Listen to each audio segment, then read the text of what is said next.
Parenting in digital age, جس کو اردو میں کہوں گا جدید دور میں اولاد کی تربیت کیسے کریں۔ ویسے اولاد کی تربیت یہ بہت حساس سینسٹیو موضوع ہے، یاد رکھیے، لیکن اس کے ساتھ ساتھ یہ سینسٹیو ان لوگوں کے لیے، حساس ان لوگوں کے لیے جو واقع میں یہ سمجھ رکھتے ہیں کہ اولاد کس قسم کا ایسٹ ہے، یہ کس قسم کی چیز ہے۔ اس کی مثال میں ایسے دیتا ہوں کہ کچھ لوگ ہوتے ہیں جو دنیا کے سامان کو جمع کرنا ہے اس کو ایسٹ سمجھتے ہیں، مطلب یہ وہ چیزیں جو ان کو کام آئیں گی وہ سمجھتے ہیں، اور کچھ لوگ وہ ہوتے ہیں جو دنیا کے سامان کو سمجھتے ہیں یہ بھی ایک ذریعہ ہے، لیکن ان کے لیے ایسٹس کچھ اور ہوتے ہیں۔ وہ یہ سوچتے ہیں کہ دنیا میں کچھ ایسا کر جائے کہ دنیا میں بھی اس کا فائدہ ہو، اور دنیا سے جانے کے بعد جب انسان مر جاتا ہے تب بھی اس کا فائدہ چلے، اور اس کے بعد بھی کچھ ہوتا رہے۔ اور یہ تبھی ہو سکتا ہے جب ریئل ایسٹ کو آپ ڈیولپ کرے، اور وہ ہے اللہ رب العزت کی ایک عظیم نعمت جو اللہ سبحانہ وتعالیٰ نے آپ کی گود میں دیے، وہ آپ کی اولاد ہے، یاد رکھیے۔ یہ ریئل ایسٹ ہے، یہ آپ کی زندگی میں ہوں گی، اچھی ہوں گی تو آپ کے لیے آنکھوں کی ٹھنڈک بنیں گی، یہ آپ کے لیے نیک نامی کی وجہ بنے گی، یہ دنیا میں جائز شہرت کی وجہ بنے گی، یہ آپ کے لیے سب کچھ قربان کرنے والی ہوں گی، محبت کرنے والی بنے گی۔ جب آپ بیمار ہوں گے آپ کا سپورٹ بنے گی، جب دنیا سے چلے جائیں گے مغفرت کی دعا کر کے آپ کے مقام کو ایلیویٹ مطلب بڑھانے کا ذریعہ بنے گی۔ اور اس کے بعد کی نسلیں اگر اس تربیت کے اثر سے اس اولاد نے حاصل کی اور نسلیں چلیں گی، یہ جتنی جنریشن آئیں گی جنریشنز آپ کے مقام کو مرنے کے بعد بھی اونچا کرتی چلے جائیں گی۔ تو یہ بھی ایک بہت بڑا ایسٹ ہے اور یہ ریئل ایسٹ ہے۔ لیکن ایک افسوس کی بات یہاں یہ بتاتا چلوں کہ امت مسلمہ نے کچھ چیزوں کا غم کرنا سیکھ لیا اور کچھ چیزوں کا غم کرنا ابھی بھی باقی ہے، مطلب کچھ چیزوں کا احساس ان کے دل میں آ گیا اور کچھ احساسات ابھی بھی ڈیولپ نہیں ہوئے۔ امت مسلمہ نے مال کے نقصان کا احساس سمجھ لیا، جیسے اگر کسی کے پاس کوئی خبر آئے، چلیے بہت بڑی خبر نہیں دیتا ہوں، آپ کے گھر میں یا کسی گھر میں ایک مرغی چوری ہو گئی، تو جس کو پتہ چلے گا نا وہ بولے گا اچھا نہیں ہوا، تو مال ضائع ہوا نا۔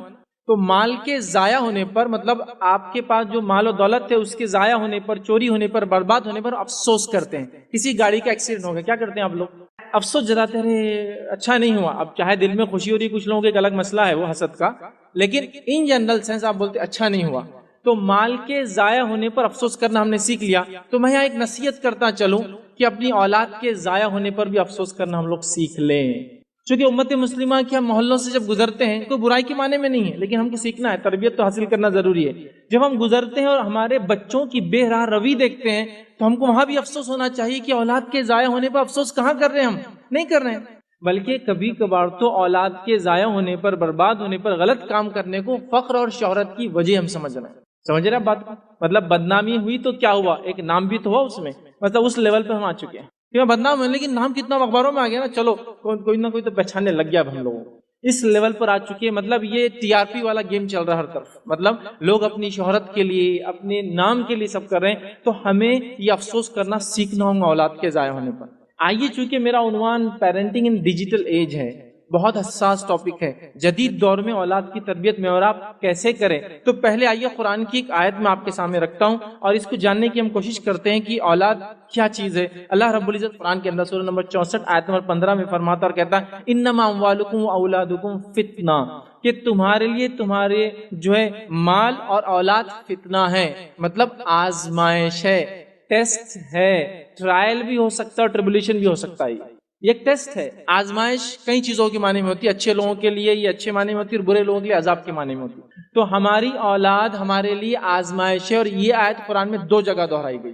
تو میری اور آپ کی اولاد، اگر یہ نعمت اللہ نے دی تو میرے اور آپ کے لیے کیا ہے؟ یہ اولاد آزمائش ہے۔ کیسی میں اور آپ تربیت کرتے ہیں، کیا اس کے لیے کوششیں کرتے ہیں، اس کے ادب اور اخلاق کو کیسے ڈیولپ کرتے ہیں، اس کو کیسے ایجوکیٹ کرتے ہیں، تعلیم دیتے ہیں، اس کو کیسا آپ چھوڑ کر جاتے ہیں جب دنیا سے جاتے ہیں۔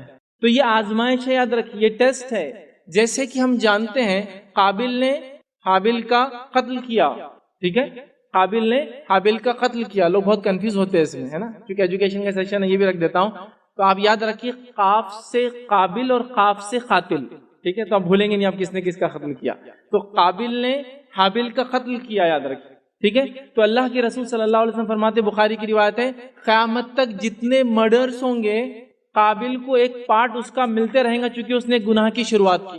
اولاد آپ کے اور میرے لیے ثواب جاریہ جب اس کی صحیح تربیت ہو، اگر ہم چلے جائیں اس کی صحیح تربیت کر کے، اور اس کے بعد کی فورتھ کمنگ جنریشنز بھی اگر اس تربیت کی وجہ سے متاثر ہوئی اور اس کی وجہ سے فائدہ اٹھایا، سب کا اجر آپ کو ملتا رہے گا، آپ تو دنیا سے چلے جائیں گے. لیکن یہاں یہ بات بھی میں ریمائنڈر دے دوں، یہ آزمائش ایسی بن سکتی میرے اور آپ کے لیے برائی کی سینس میں کہ ان کی تربیت نہ کرنے کی وجہ سے یہ بگڑ جائے اور یہ بری نکل جائے. میری اور آپ کی آنکھیں تو بند ہو جائیں گی لیکن گناہ کا اکاؤنٹ کلوز نہیں ہونے والا. یاد رکھیں، جب تک اس برائی کی وجہ سے جتنی جنریشنز خراب ہوں گی سب کا ایک پارٹ ملتا رہے گا، چاہے آپ نے سوچ سمجھ کے یہ کیا ہو یا غلطی سے کیا ہو. کیونکہ قابل نے خون کیا حابل کا، لیکن اس نے یہ نہیں سوچا تھا کہ پورے جنریشن میں جتنے خون ہوں گے مجھ پہ ایک پارٹ آئے گا. اللہ نے لیکن اس کو ایک حصہ دیا ہے. کیوں؟ تو ایک برائی کی اس نے شروعات کی. تو اگر آپ اپنی اولاد کو صحیح تربیت نہیں دیتے ہیں اور ایک برائی کی شروعات اس سے سماج میں پھیلتی ہے اور آنے والی جنریشنز اس میں جو ہے مبتلا ہوتی ہے، تو یہ اولاد پھر اس آیت کے تحت آزمائش بن جائے گی،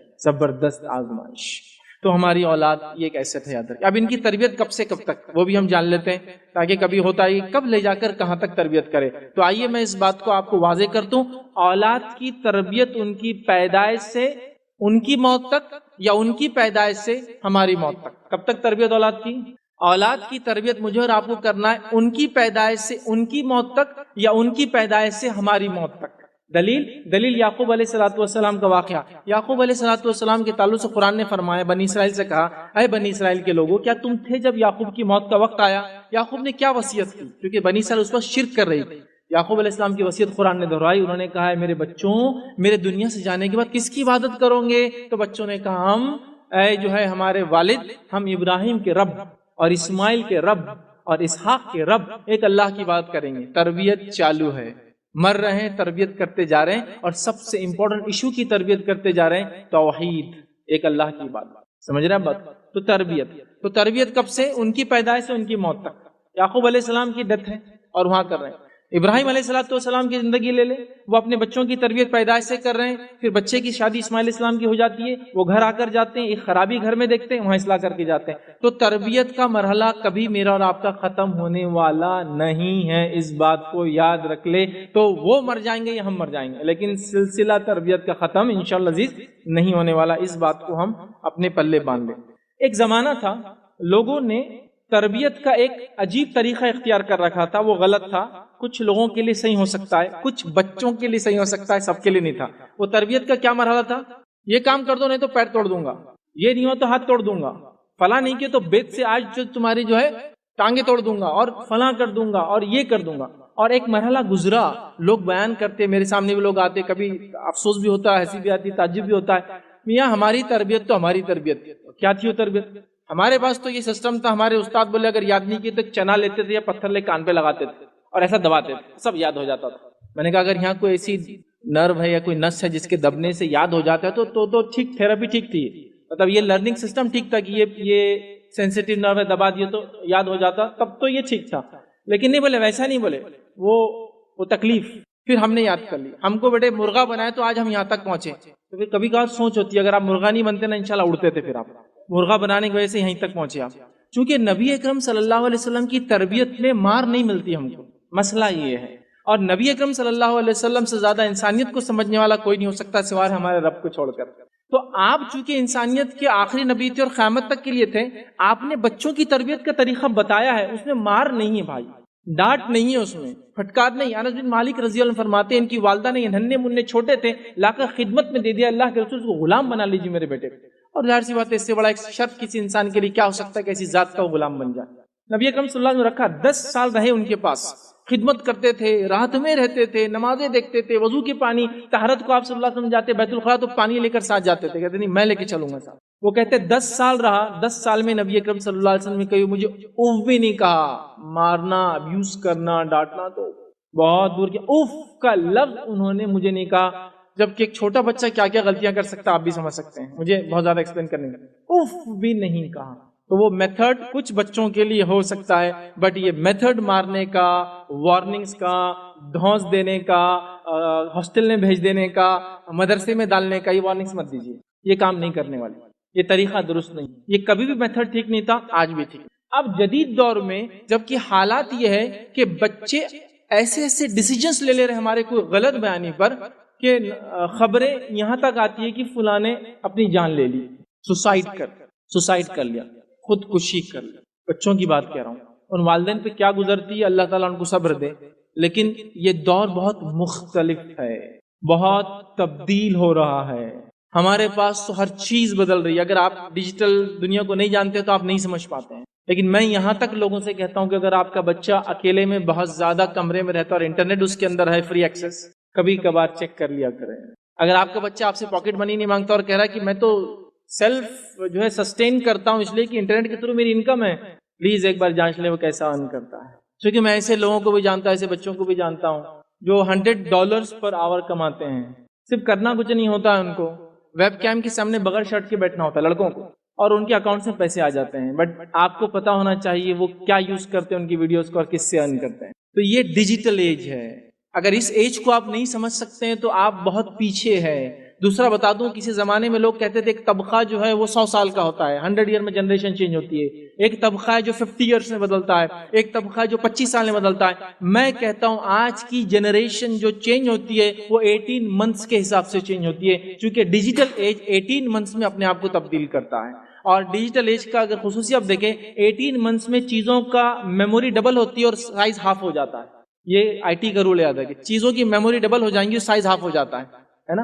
اور 10 ایئرس تو لیپ ہوتا ہے آئی ٹی کے اندر، مطلب ایک جنریشن سے بالکل دوسرے فیز لیپ. اور اس کی مثال آپ کو دوں، اگر آپ کے بازو بیٹھنے والا مرد یا عورت اگر آج فون نکالتا ہے اور فون کے نمبر ڈال کے T T T T T کی آواز آتی تو آپ پلٹ کے دیکھتے کون سے بٹن والا فون ہے. تو کون سے دنیا میں تم کون یوز کرتا ہے یہ فون جسے 1 2 3 4 لکھا ہوا آتا ہے اور جس کے بٹنز ہوتے ہیں؟ ابھی تو وہ ایج ہے جس کے اندر صرف آپ کو سوائپ کرنا پڑتا. عام زبان میں لوگ بہت اس کو بولتے ہیں انگلیاں کرتے بیٹھنا پڑتا، بہرحال غلط، لیکن سوائپ کرنا پڑتا. یوں کیا یوں کیا یوں کیا اور یوں کیا. تو اب آپ دبانے کی ایج سوچئے یہ فون کتنے پرانے ہیں. ہمارے دادا نے کبھی دیکھے تھے وہ فون جب ہم ان زمانے میں دیکھے تھے؟ نہیں، آپ نے خود استعمال کیے ہیں.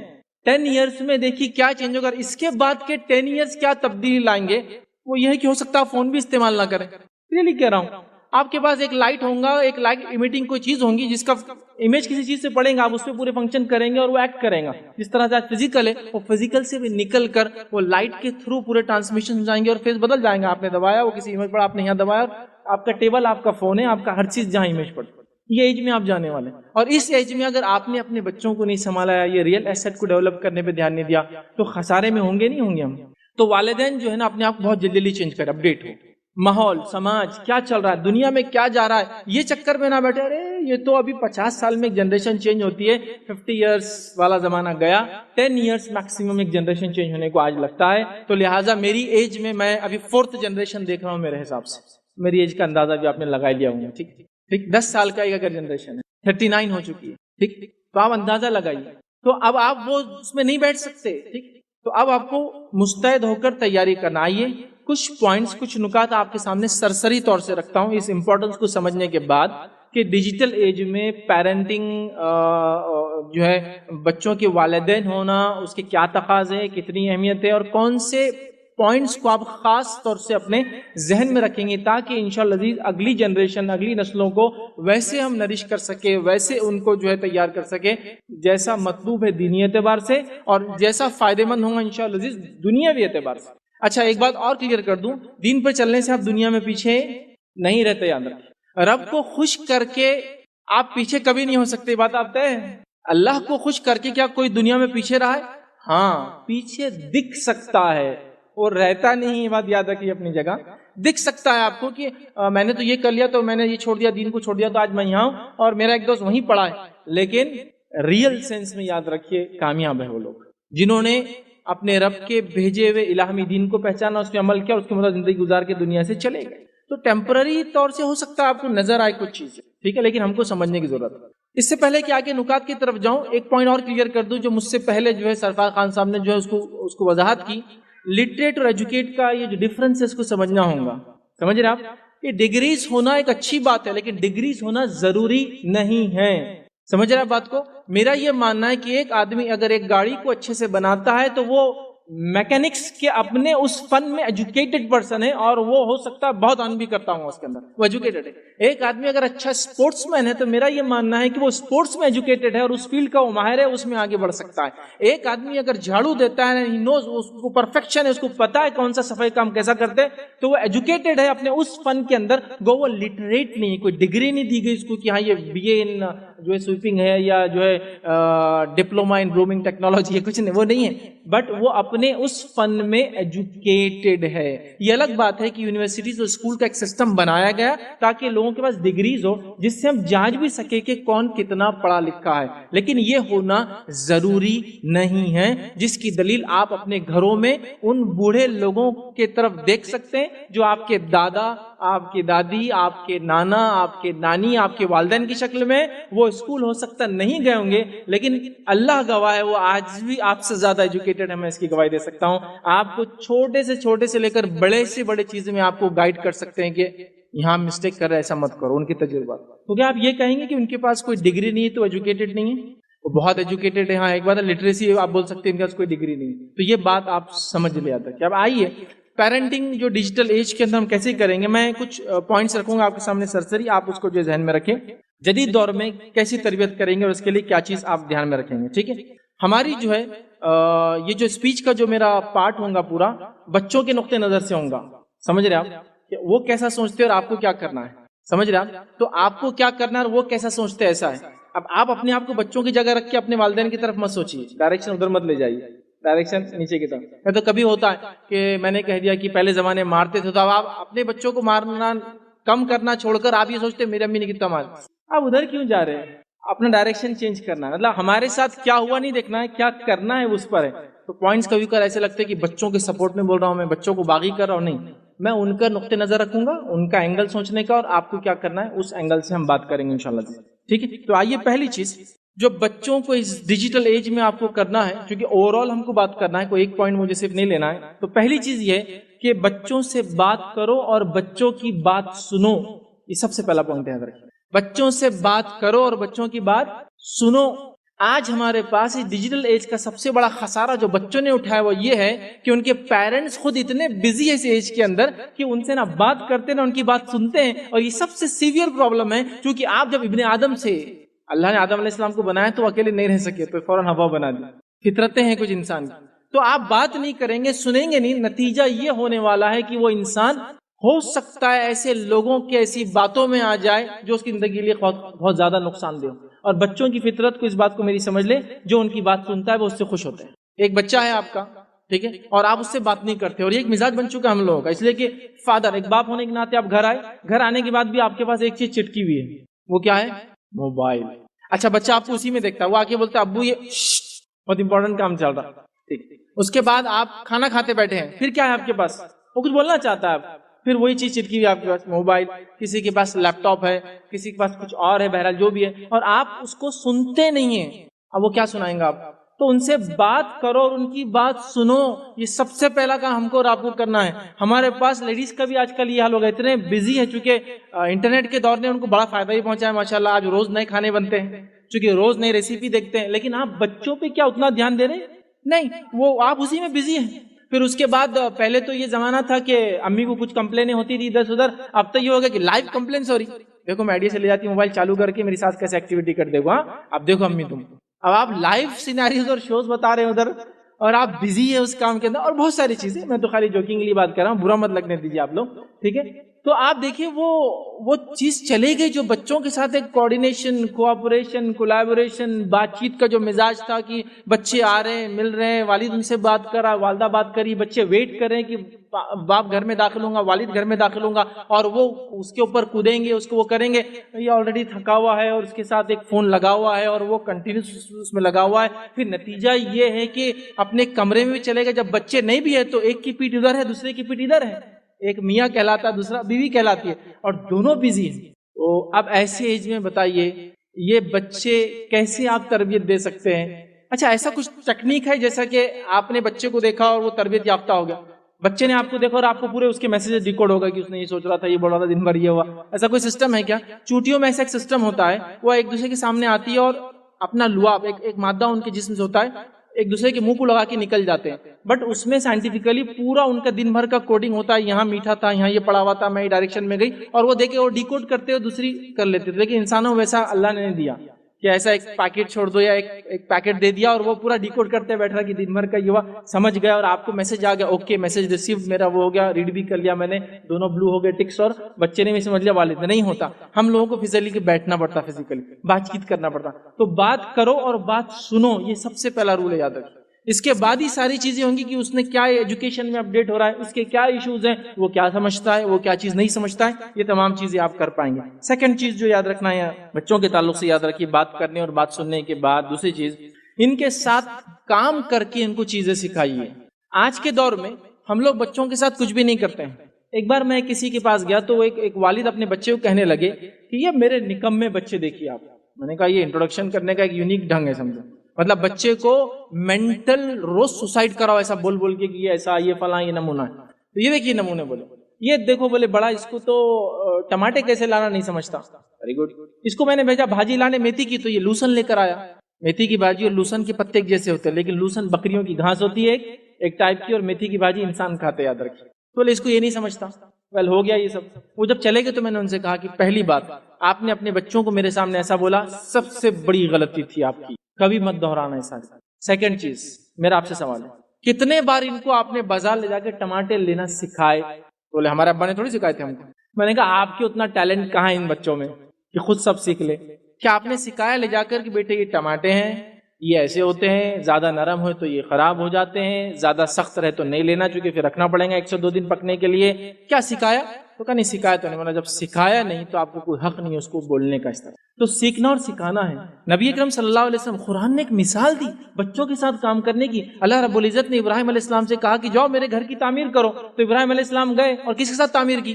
اپنے بیٹے سے بات کی. بیٹے نے والد کو سلام کیا. ایک مقام جہاں آج زمزم میں وہاں ملے، اور بیٹے نے یہ دریافت کیا والد صاحب ابراہیم علیہ السلام کیسے آنا ہوا؟ کہا کہ اللہ نے مجھے حکم دیا. کہا بالکل چلیے. اور دونوں مل کر کعبے کی عمارت اٹھاتے گئے اور دعا کرتے گئے، ربنا تقبل منا انک انت السمیع العلیم، اللہ ہم سے قبول کر اس عمل کو. تو اللہ نے قرآن میں بات کو بیان کیا، ابراہیم اور اسماعیل نے کعبے کی عمارت کو تعمیر کیا. دیکھیے دونوں مل کر کام کر رہے ہیں. والد نے آ کے پلان ایکسپلین کیا اللہ نے کیوں بلایا، اور بیٹے اور باپ مل کر ایکسیکیوٹ کر رہے ہیں اس پلان کو جو اللہ نے بتایا.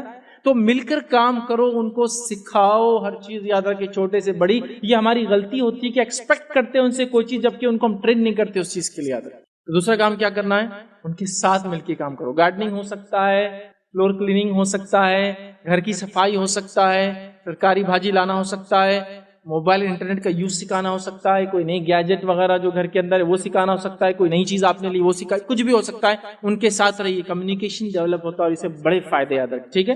تو دوسرا کام یہ کرنا. تیسرا کام کیا کرنا وہ یہ ہے، ان کی ضد اور شرارتوں کو کنٹرول کیجیے. ضد اور شرارتیں کیوں بڑھتی ہے سمجھ جائیں گے تو کنٹرول کیسا کرنا آپ وہ بھی سمجھ جائیں گے. ہمارے پاس ایک ٹرینڈ ہے سوسائٹی میں، وہ اچھا نہیں ہے لیکن ہے. کیا ٹرینڈ ہے میں بتاتا ہوں. دیکھیے مثال، آپ کا بچہ ضد کرتا ہے، ایک ماں ہونے کے ناطے اور پھر ایک باپ ہونے کے ناطے. آپ کا بچہ ضد کرتا ہے کہ کوئی چیز آپ کو چاہیے، تو اس ضد کو یاد رکھیے، کبھی ریپیٹ مت کرنا کسی کے سامنے کہ میرا بچہ ایسی ضد کرتا ہے. اب فار ایگزامپل آپ کے بچے نے ضد کی، ضد کر کے کچھ تو بھی تھوڑا سا رویا، تیز رویا تو سانس رک گئی. تو آپ دیکھیے اب ایک عورت ہونے کے ناطے آپ ایکسپلین کریں، ایک ماں ہونے کے ناطے اپنی والدہ دوسری عورتوں سے. اب وہ ضد کرنا شروع کرتا، بولا ارے نہیں باجی اس کو کچھ نہیں بولنا، یہ ضد کرتا، پھر سانس روک لیتا، پھر فٹس آ جاتے، پھر دم. اب وہ بچہ وہاں سنتا بات، اچھا مطلب میری والدہ اس کا بڑا ٹینشن لیتی ہے جب میں ایسا کرتا ہوں. تو اگلی بار کیا کرتا ہوں، آپ نے ایک تو پہلے تو کیا کرے ہائپر کر دی، کچھ اس کا دم وم نہیں رکا تھا. ٹھیک ہے. اس لیے کہ بچے جب ایکسٹریم روتے کوئی پسند کی چیز تو ان کی سانس جب ہی آ جاتی ہے، ہاں لائیے. پھر کیسا مطلب وہ آپ کو تنگ کرنے کا. تو آپ نے اس چیز کو کبھی کسی کے سامنے ریپیٹ نہیں کرنا چاہیے. باپ ہونے کے ناطے بچہ بڑا ضدی ہے. اب دیکھیے محفل مجلس میں باپ گیا، کوئی دوسرا بول رہا ارے آپ کا بچہ بڑا ضدی ہے. دادا پہ گیا، دادا پہ پورا خاندانی ہمارا جوش رہتا ہے. ہم لوگ خاندانی ایک دم سنپٹ ہے، بہت غصہ ہے. ہمارے دادا تو کلاڑی لے کے نکل جاتے تھے. بعد میں ابا کا معاملہ تب دورہ جب بندوق لے لی تھی، لائسنس بندوق لے کے نکل گئے تھے. میں بھی ویسے ہی ہے. بیٹا تینوں کا مکسچر کے ساتھ آیا، بہت آگے. اب یہ بچہ ضد زیادہ کرے گا یا کم کرے گا، میں آپ سے کوشچن کر رہا ہوں. یہ تعریف تھی یا اس کو بگاڑنا تھا؟ مجھے تو کچھ سمجھ میں نہیں آ رہا کیا ہے، لیکن اتنا دکھ رہا ہے کہ اس سے بچہ بگڑنے والا. آپ اس کو کوٹ کیوں کرتے ہیں؟ ایسے باتوں کو بالکل فنش کر دینا. نیکسٹ ٹائم بچے نے ترسنا کہ میں نے اتنی ضد کیا تو انہوں نے کیا ریئیکشن دیا اس کا, اور والدہ نے بولا کل آپ نے اتنا روئے تھے نا بیٹے, دیکھو زیادہ رونے سے سانس رک جاتی اور کبھی کبھار سانس رکنے سے انسان مر سکتا ہے, دیکھیے آپ کی زندگی آپ طے کریں کیا کرنا. تو وہ اگلی بار بولتا ہے یہ تو ٹینشن ہی نہیں رہے میری موت زندگی کا. نہیں بیٹا یہ تو آپ نے طے کیا نا سانس روکنا, میں نے تو گلا نہیں دبایا آپ کا, پھر آپ کیوں کرتے ہیں ایسا؟ ایسا نہیں کرنا چاہیے. اگلی بار دیکھیے وہ احتیاط کریں گے. بلکہ کوئی دوسرا ہوتا ہے ویسا نہیں کرنا, مر جاتے اسے وہ اور اس کا کوئی ٹینشن گھر میں لینے والا ہے نہیں تو سدھر جاؤ. تو آپ اس کی ضد کو بڑھاتے ہیں, وہ نہیں بڑھاتا ہے. جب آپ اس کی ضد کو کوٹ کرتے ہیں کسی بھی ناطے سے, خالہ ہونے کے ناطے آپ بھانجے کی بھتیجوں کی کوٹ کرے, پھوپھی ہونے کے ناطے یا آپ ماں ہونے کے ناطے بچوں کی کرے, یا دادی ہونے کے ناطے وہ کرے. اور یہاں ایک رول یہ بھی ہوتا ہے, کبھی بڑی عورتیں جو دوسری گھر کی عورتیں ہوتی جن سے ان کو بدلہ لینا ہوتا ہے, اور جب بچہ کو ایڈ کرتا ہے تو بچے کو بولتے بیٹا تو نے میرا بدلہ لیا, تو نے ایک ماں کی سن لی. حالانکہ وہ بچے کی وہ بھی ماں ہے, تم ساس ہے, مطلب اس کی دادی ہے, لیکن کیا بول رہے بچہ بولتا اچھا ایسا ماں کے ساتھ کرنے دادی کو خوشی ہوتی, مجھے عزت کرنا چاہیے. تو بگاڑنے والا کون ہوا؟ ایک جنریشن دوسری جنریشن بگاڑ گیا. کتنی عجیب اور افسوس کی بات ہے. میں کبھی کبھی تعجب بھی کرتا ہوں, کسی کے بچوں کے بغیر آپ زندگی نہیں گزار سکتے, اور کسی کی بیٹی کو آپ بے انتہا ناپسند کرتے ہیں. وہ جس کو ناپسند کرتے بہو ہے, اور جس کو پسند کرتے اسی کی بچے ہو. بچے تو اس کے ہیں نا, آپ کے پوتے ہیں لیکن بچے اس سے ہوئے ہو. تو آپ کو وہ پسند نہیں جس کے ذریعے بچے آئے, لیکن وہ بچے آپ کی بغیر آپ کی جان ہے. تو سوچیے یہ بگاڑ کی وجہ تو نہیں بڑھ رہے ہمارا لاڑ پیار محبت, کسی کی دشمنی میں بچوں. آپ دو لوگ مل کر بات کر رہے ہیں, بچے کی کوئی خرابی خامی ہے ضد شرارتیں ڈسکلوز نہیں کریں گے, اس کو ایٹیکیٹ سکھائیں گے. ایک واقعہ سنا تھا, آپ سب کے ساتھ ہوتا ہے, آپ کسی ہال پہ جا رہے ہیں, شادی وغیرہ ہے, کوئی بڑا ہال ہے, اس کے باہر بلونز والا کھڑا ہے نا, یہ سب کے ساتھ ہوا ہوگا. جاتے ہی بچہ لٹک گیا, جاتے ہی لٹک گیا انہیں, بھائی یہ ہونا. اب آپ ایک کو گود میں دوسرے کھینچ رہے, بیٹا کچھ سمجھ رہا, دو پتنگ ایک ساتھ ہاتھ میں دی تو کیسا ہوگا آدمی کا. اب وہ بچہ آپ کیا کرتے, اچھا اچھا اچھا اچھا دے رہی, برقع وہ کر دوں گا, آپ کی ساڑی کی میریاں نکال دوں گا, بہت محنت کی ہوئی آپ نے اس پہ. نہیں نہیں بیٹا بس بس بس, کیا ہونا جلدی لے لو تم, اور آپ نے دلا دیا. نیکسٹ ٹائم کے لیے اس کو ایکسٹورشن کا طریقہ مل گیا آپ کو نکالنے. اس کا رول یہ ہونا چاہیے جو پریکٹیکلی آپ دیکھیے آزما کے فائدہ ہوگا انشاءاللہ. آپ کے بچے نے آپ کو اس جگہ ضد کی, تو آپ ہال جانے سے پہلے بولے بیٹا ہال کے باہر بلونس والے ہوتے ہیں, پگے کھلونے لے کے لوگ ہوتے ہیں, آپ کو ہم دلائیں گے انشاءاللہ, اس میں کوئی منع نہیں, لیکن اپن دعوت اٹینڈ کریں گے. دعوت سے نکلتے وقت ہم آپ کو جو آپ کی چیز چوائس کی ہوں گی انشاءاللہ ہم خود دلائیں گے, ابو کو بولیں گے, پاپا کو بولیں گے, جو بھی ہے. آپ جاتے وقت ضد نہیں کریں گے, دس از اے پرومس. وہاں جانے کے بعد تھوڑی ضد کریں گے, آپ فوراً پرومس یاد آ گیا. سیکنڈ, اس کے بعد یہ ضد کر رہا ہے, تو رول نمبر 2 آپ اس کو بولیے دیکھیے اتنے لوگ آپ کو دیکھ رہے ہیں, کیونکہ آپ اپنی عزت سے ڈر کے اس کو بات مانتے ہیں نا, اس کی بھی ایک عزت ہوتی ہے, سیلف ڈگنیٹی. مت آپ بھولیے, وہ بچہ کتنی بھی چھوٹی عمر کا ہو, اس کی سیلف ریسپیکٹ اور ڈگنیٹی ہوتی ہے, وہ ہرٹ ہوتی ہے, کتنا بھی چھوٹا رہے. تو آپ اس کو بولیے یہ جتنے لوگ آپ کو دیکھ رہے ہیں ان سب کے سامنے میں آپ کو ایک زوردار جو تماچا دے سکتی ہوں, نہیں کروں گی, اگر آپ نے یہ ضد نہیں چھوڑی تو آتے وقت تو میں دینے ہی والی چیز دلانے والی, لیکن ابھی ضد نہیں کریں گے. تو وہ ڈر جاتا, جہاں آپ ڈر رہے تھے کہ وہ آپ کی سیلف رسپیکٹ خراب کریں گا, عزت وہ کریں گا, آپ نے اس کو چیلنج کر. میں نے ایک جگہ دیکھا, ایک جگہ میں ایک سفر پہ تھا, ایک بچہ لفٹ میں ابا کے ساتھ تھا, اور اس کے والد اس سے بات کرے اور بول رہے بڑے میری عزت میں تو اتارا اوپر چل کے, میری عزت نہیں اتارنا, اور آج نہیں عزت اتاروں گا تمہاری میں. تو بیٹے کتنا دوں دیکھو, تو بولے 100 ریال دے دو. بولے میرے کو ریال میں بات چل رہی تھی, انہوں نے 100 ریال دیے صرف عزت نہیں اتارنے کے لیے دعوت میں. تو میں نے ان سے پوچھا اوپر جانے کے بعد کیا کرتا ہو ایسا, تو بولے جاتے بولے ویٹر کے ہاتھ میں چیزیں گرا دیں گا, کیک دکھا دو پھیلا دیں گا, اور جان بوجھ کے کرتا اور بولتا عزت اتار دوں گا جلدی پیسے دو. تو میں کیا کرتا, بولے مجلس میں جانے سے پہلے بارگین کر کے پیسے دے کے اوپر جاتا ہوں. یہ ہوتا ہے. تو یہ ضد کو آپ کو ایک بار برداشت کرنا پڑے گا کہ آپ کرو جتنا کرنا بیٹا, آج ضد آج تو نہیں ملیں گا, میں بھی یہاں بیٹھوں گی, اس سے میرا کچھ نہیں جائے گا, لیکن کل کو جب آپ بڑے ہوں گے نا لوگ بولیں گے یہ وہی گندا بچہ ہے کہ جو ضد کر رہا تھا, اس کی اپنی بھی رسپیکٹ ہوتی ہے. فوراً نہیں آپ کو اچھا لیں گے جب بڑھیں گے لوگ ایسا بولیں گے, نہیں ہاں, تو پھر آپ سوچیے ہمارا کچھ نہیں جانتا. آپ اس کو اس کی ضد شرارتوں کو کنٹرول کیجیے, ورنہ پھر کیا ہوتا ہے کہ حد کے بعد کنٹرول نہیں کر پاتے. چوتھی چیز یاد رکھیے, ہر چیز کو نہ مت کہیے. یہ تو ہمیشہ کا اصول ہے, یہ سب قرآن اور سنت کے اصول ہے. میں آپ کو اردو زبان میں جنرل سینس میں بات کر رہا ہوں. یاد رکھیے ہر چیز کو نہ مت کیجیے, کچھ چیزوں کا مت کہاں تو بولیے. اب آپ تہجد کے لیے اٹھ رہے ہیں, رات میں اٹھنے میں ایک اٹھنا یہ بھی ہے کہ انسان تہجد کے لیے اٹھے, اور یہ بڑی افضل عبادت ہے. یہ نفل نمازوں میں سب سے افضل نماز ہے, یہ نفل عبادتوں میں سب سے افضل عبادت ہے تہجد, سب سے افضل. فرض کے بعد اگر کوئی عبادت سب سے افضل ہے نفل میں تو وہ تہجد کا اٹھنا, اور مسلسل اٹھنا اور ہمیشہ پڑھنا. اور سلف صالحین کے نزدیک یہی اصول تھا کسی کے نیک اور متقی ہونے کا. یاد رکھیے 5 وقتہ نماز ہی نہیں, آج تو 5 وقتہ نہیں ہمارے پاس, بھائی ایک بار نماز کو جاتا مغرب کی، بہت اچھا لڑکا ہے یار، ایک بار نماز کو جاتا. کوئی 2 بار جا رہا تو سبحان اللہ یار، 2 بار جاتا کیا بڑی بات ہے. کوئی 3 بار جا رہا تو الحمدللہ، اس سے بڑا کیا ہو سکتا ہے. بھائی تمہارا داماد 3 بار نماز کو جاتا، فرشتہ مل گیا تم کو تو ٹھیک ہے. بولتا ہاں بہت بڑا فرشتہ مل گیا، ہمارا تو ایک بھی نہیں جاتا. ٹھیک. اس کے بعد کوئی 4 نمازیں پڑھ لے تو پھر تو سبحان اللہ کو بات ہی نہیں. ظہر اثر مغرب عشاء، اس سے بڑا آدمی نہیں ہو سکتا. اور اگر کوئی فجر پڑھتا ہے تو اللہ کا ولی پیدا ہو گیا آپ کے پاس، اس سے بڑا تو ولی نہیں ہے ہم کو. فجر کہ تو 4000 کے محلے کی آبادی میں جہاں 4-5 مسجدیں، اس میں سے ایک اس میں 10-10 12-12 لوگ ہوتے ہیں، تو اس حساب سے ایک مسجد کے اندر مشکل سے 100 لوگ ہوتے ہیں. 4000 کی آبادی والا مسلم علاقہ، 2000 تو مرد ہوں گے اس کے اندر، لیکن 40 لوگ ہوتے ہیں مسجدوں میں. تو اس کے حساب سے تو بہت بڑا ولی ہے نا، وہ ولی پیدا ہو گیا آپ کو. ٹھیک. تو اگر فجر ہو رہی ہے تو پھر تو ولی پیدا ہو گیا. ہمارے پاس یہ اصول ہے. صحابہ کے پاس، سلف صالحین کے پاس یہ اصول نہیں تھا. وہ کسی کی فرائض نہیں، فرائض تو واجب ہے، ضروری ہے تجھ پر کرنا. وہ کیا کرتے تھے؟ نوافل لکھتے تھے. اور نوافل میں سب سے پہلے جو تہجد پڑھتا ان کے نزدیک وہ متقی تھا. اس کے تعلق سے ایک روایت آتی ہے، امام احمد بن حنبل رحمہ اللہ کے پاس امام شافعی رحمہ اللہ کا گزر ہوا. جب ان سے ملاقات ہوئی تو امام شافعی پہلے مرحلے میں تو ان کے استاد تھے. امام احمد جو تھے یہ جب سیکھ رہے تھے تو اس دور میں امام شافعی سے انہوں نے فن حدیث سیکھا، علم سیکھا حدیث کا. لیکن اس کے بعد جب دوسرا زمانہ آیا، مطلب جب امام شافعی چلے گئے ان کو سکھا کے، جب امام احمد بڑے ہو گئے کافی، تو اس کے بعد امام شافعی پھر ان کے پاس آئے اور کہا کہ اب میں تمہاری شاگردگی اختیار کرتا ہوں. اس لیے کہ امام احمد بن حنبل اصول حدیث میں بہت چوٹی اور مہارت تک پہنچ گئے تھے، تو جس کی بنیاد پر امام شافعی بعد میں آ کر ان سے پھر فن حدیث سیکھا. مطلب پہلے دور میں یہ ان کے استاد ہے اور دوسرے دور میں یہ ان کے استاد ہے. مطلب فرسٹ انسٹنس میں جس شاگرد نے اپنے استاد سے سیکھا، شاگرد اتنا آگے چلے گا علم میں کہ پھر استاد اگلی کلاس میں جو ایڈمیشن لیا تو پھر شاگرد سے سیکھنا پڑا اس کو. تو یہ بعد میں آ کر اپنے شاگرد سے استادی اور کہا کہ اب تم مجھ سے آگے جا چکے ہو فن حدیث میں، لہٰذا میں تم سے علم سیکھوں گا. اور چونکہ انہوں نے کافی محنت حدیث پر کی اور اپنا جو ہے مسند احمد جو تالیف جو لکھی، جو کہ حدیث کے مجموعے میں سب سے بڑا مجموعہ حدیث کا، جس میں منفرد 30,000 حدیثیں آپ نے جمع کی.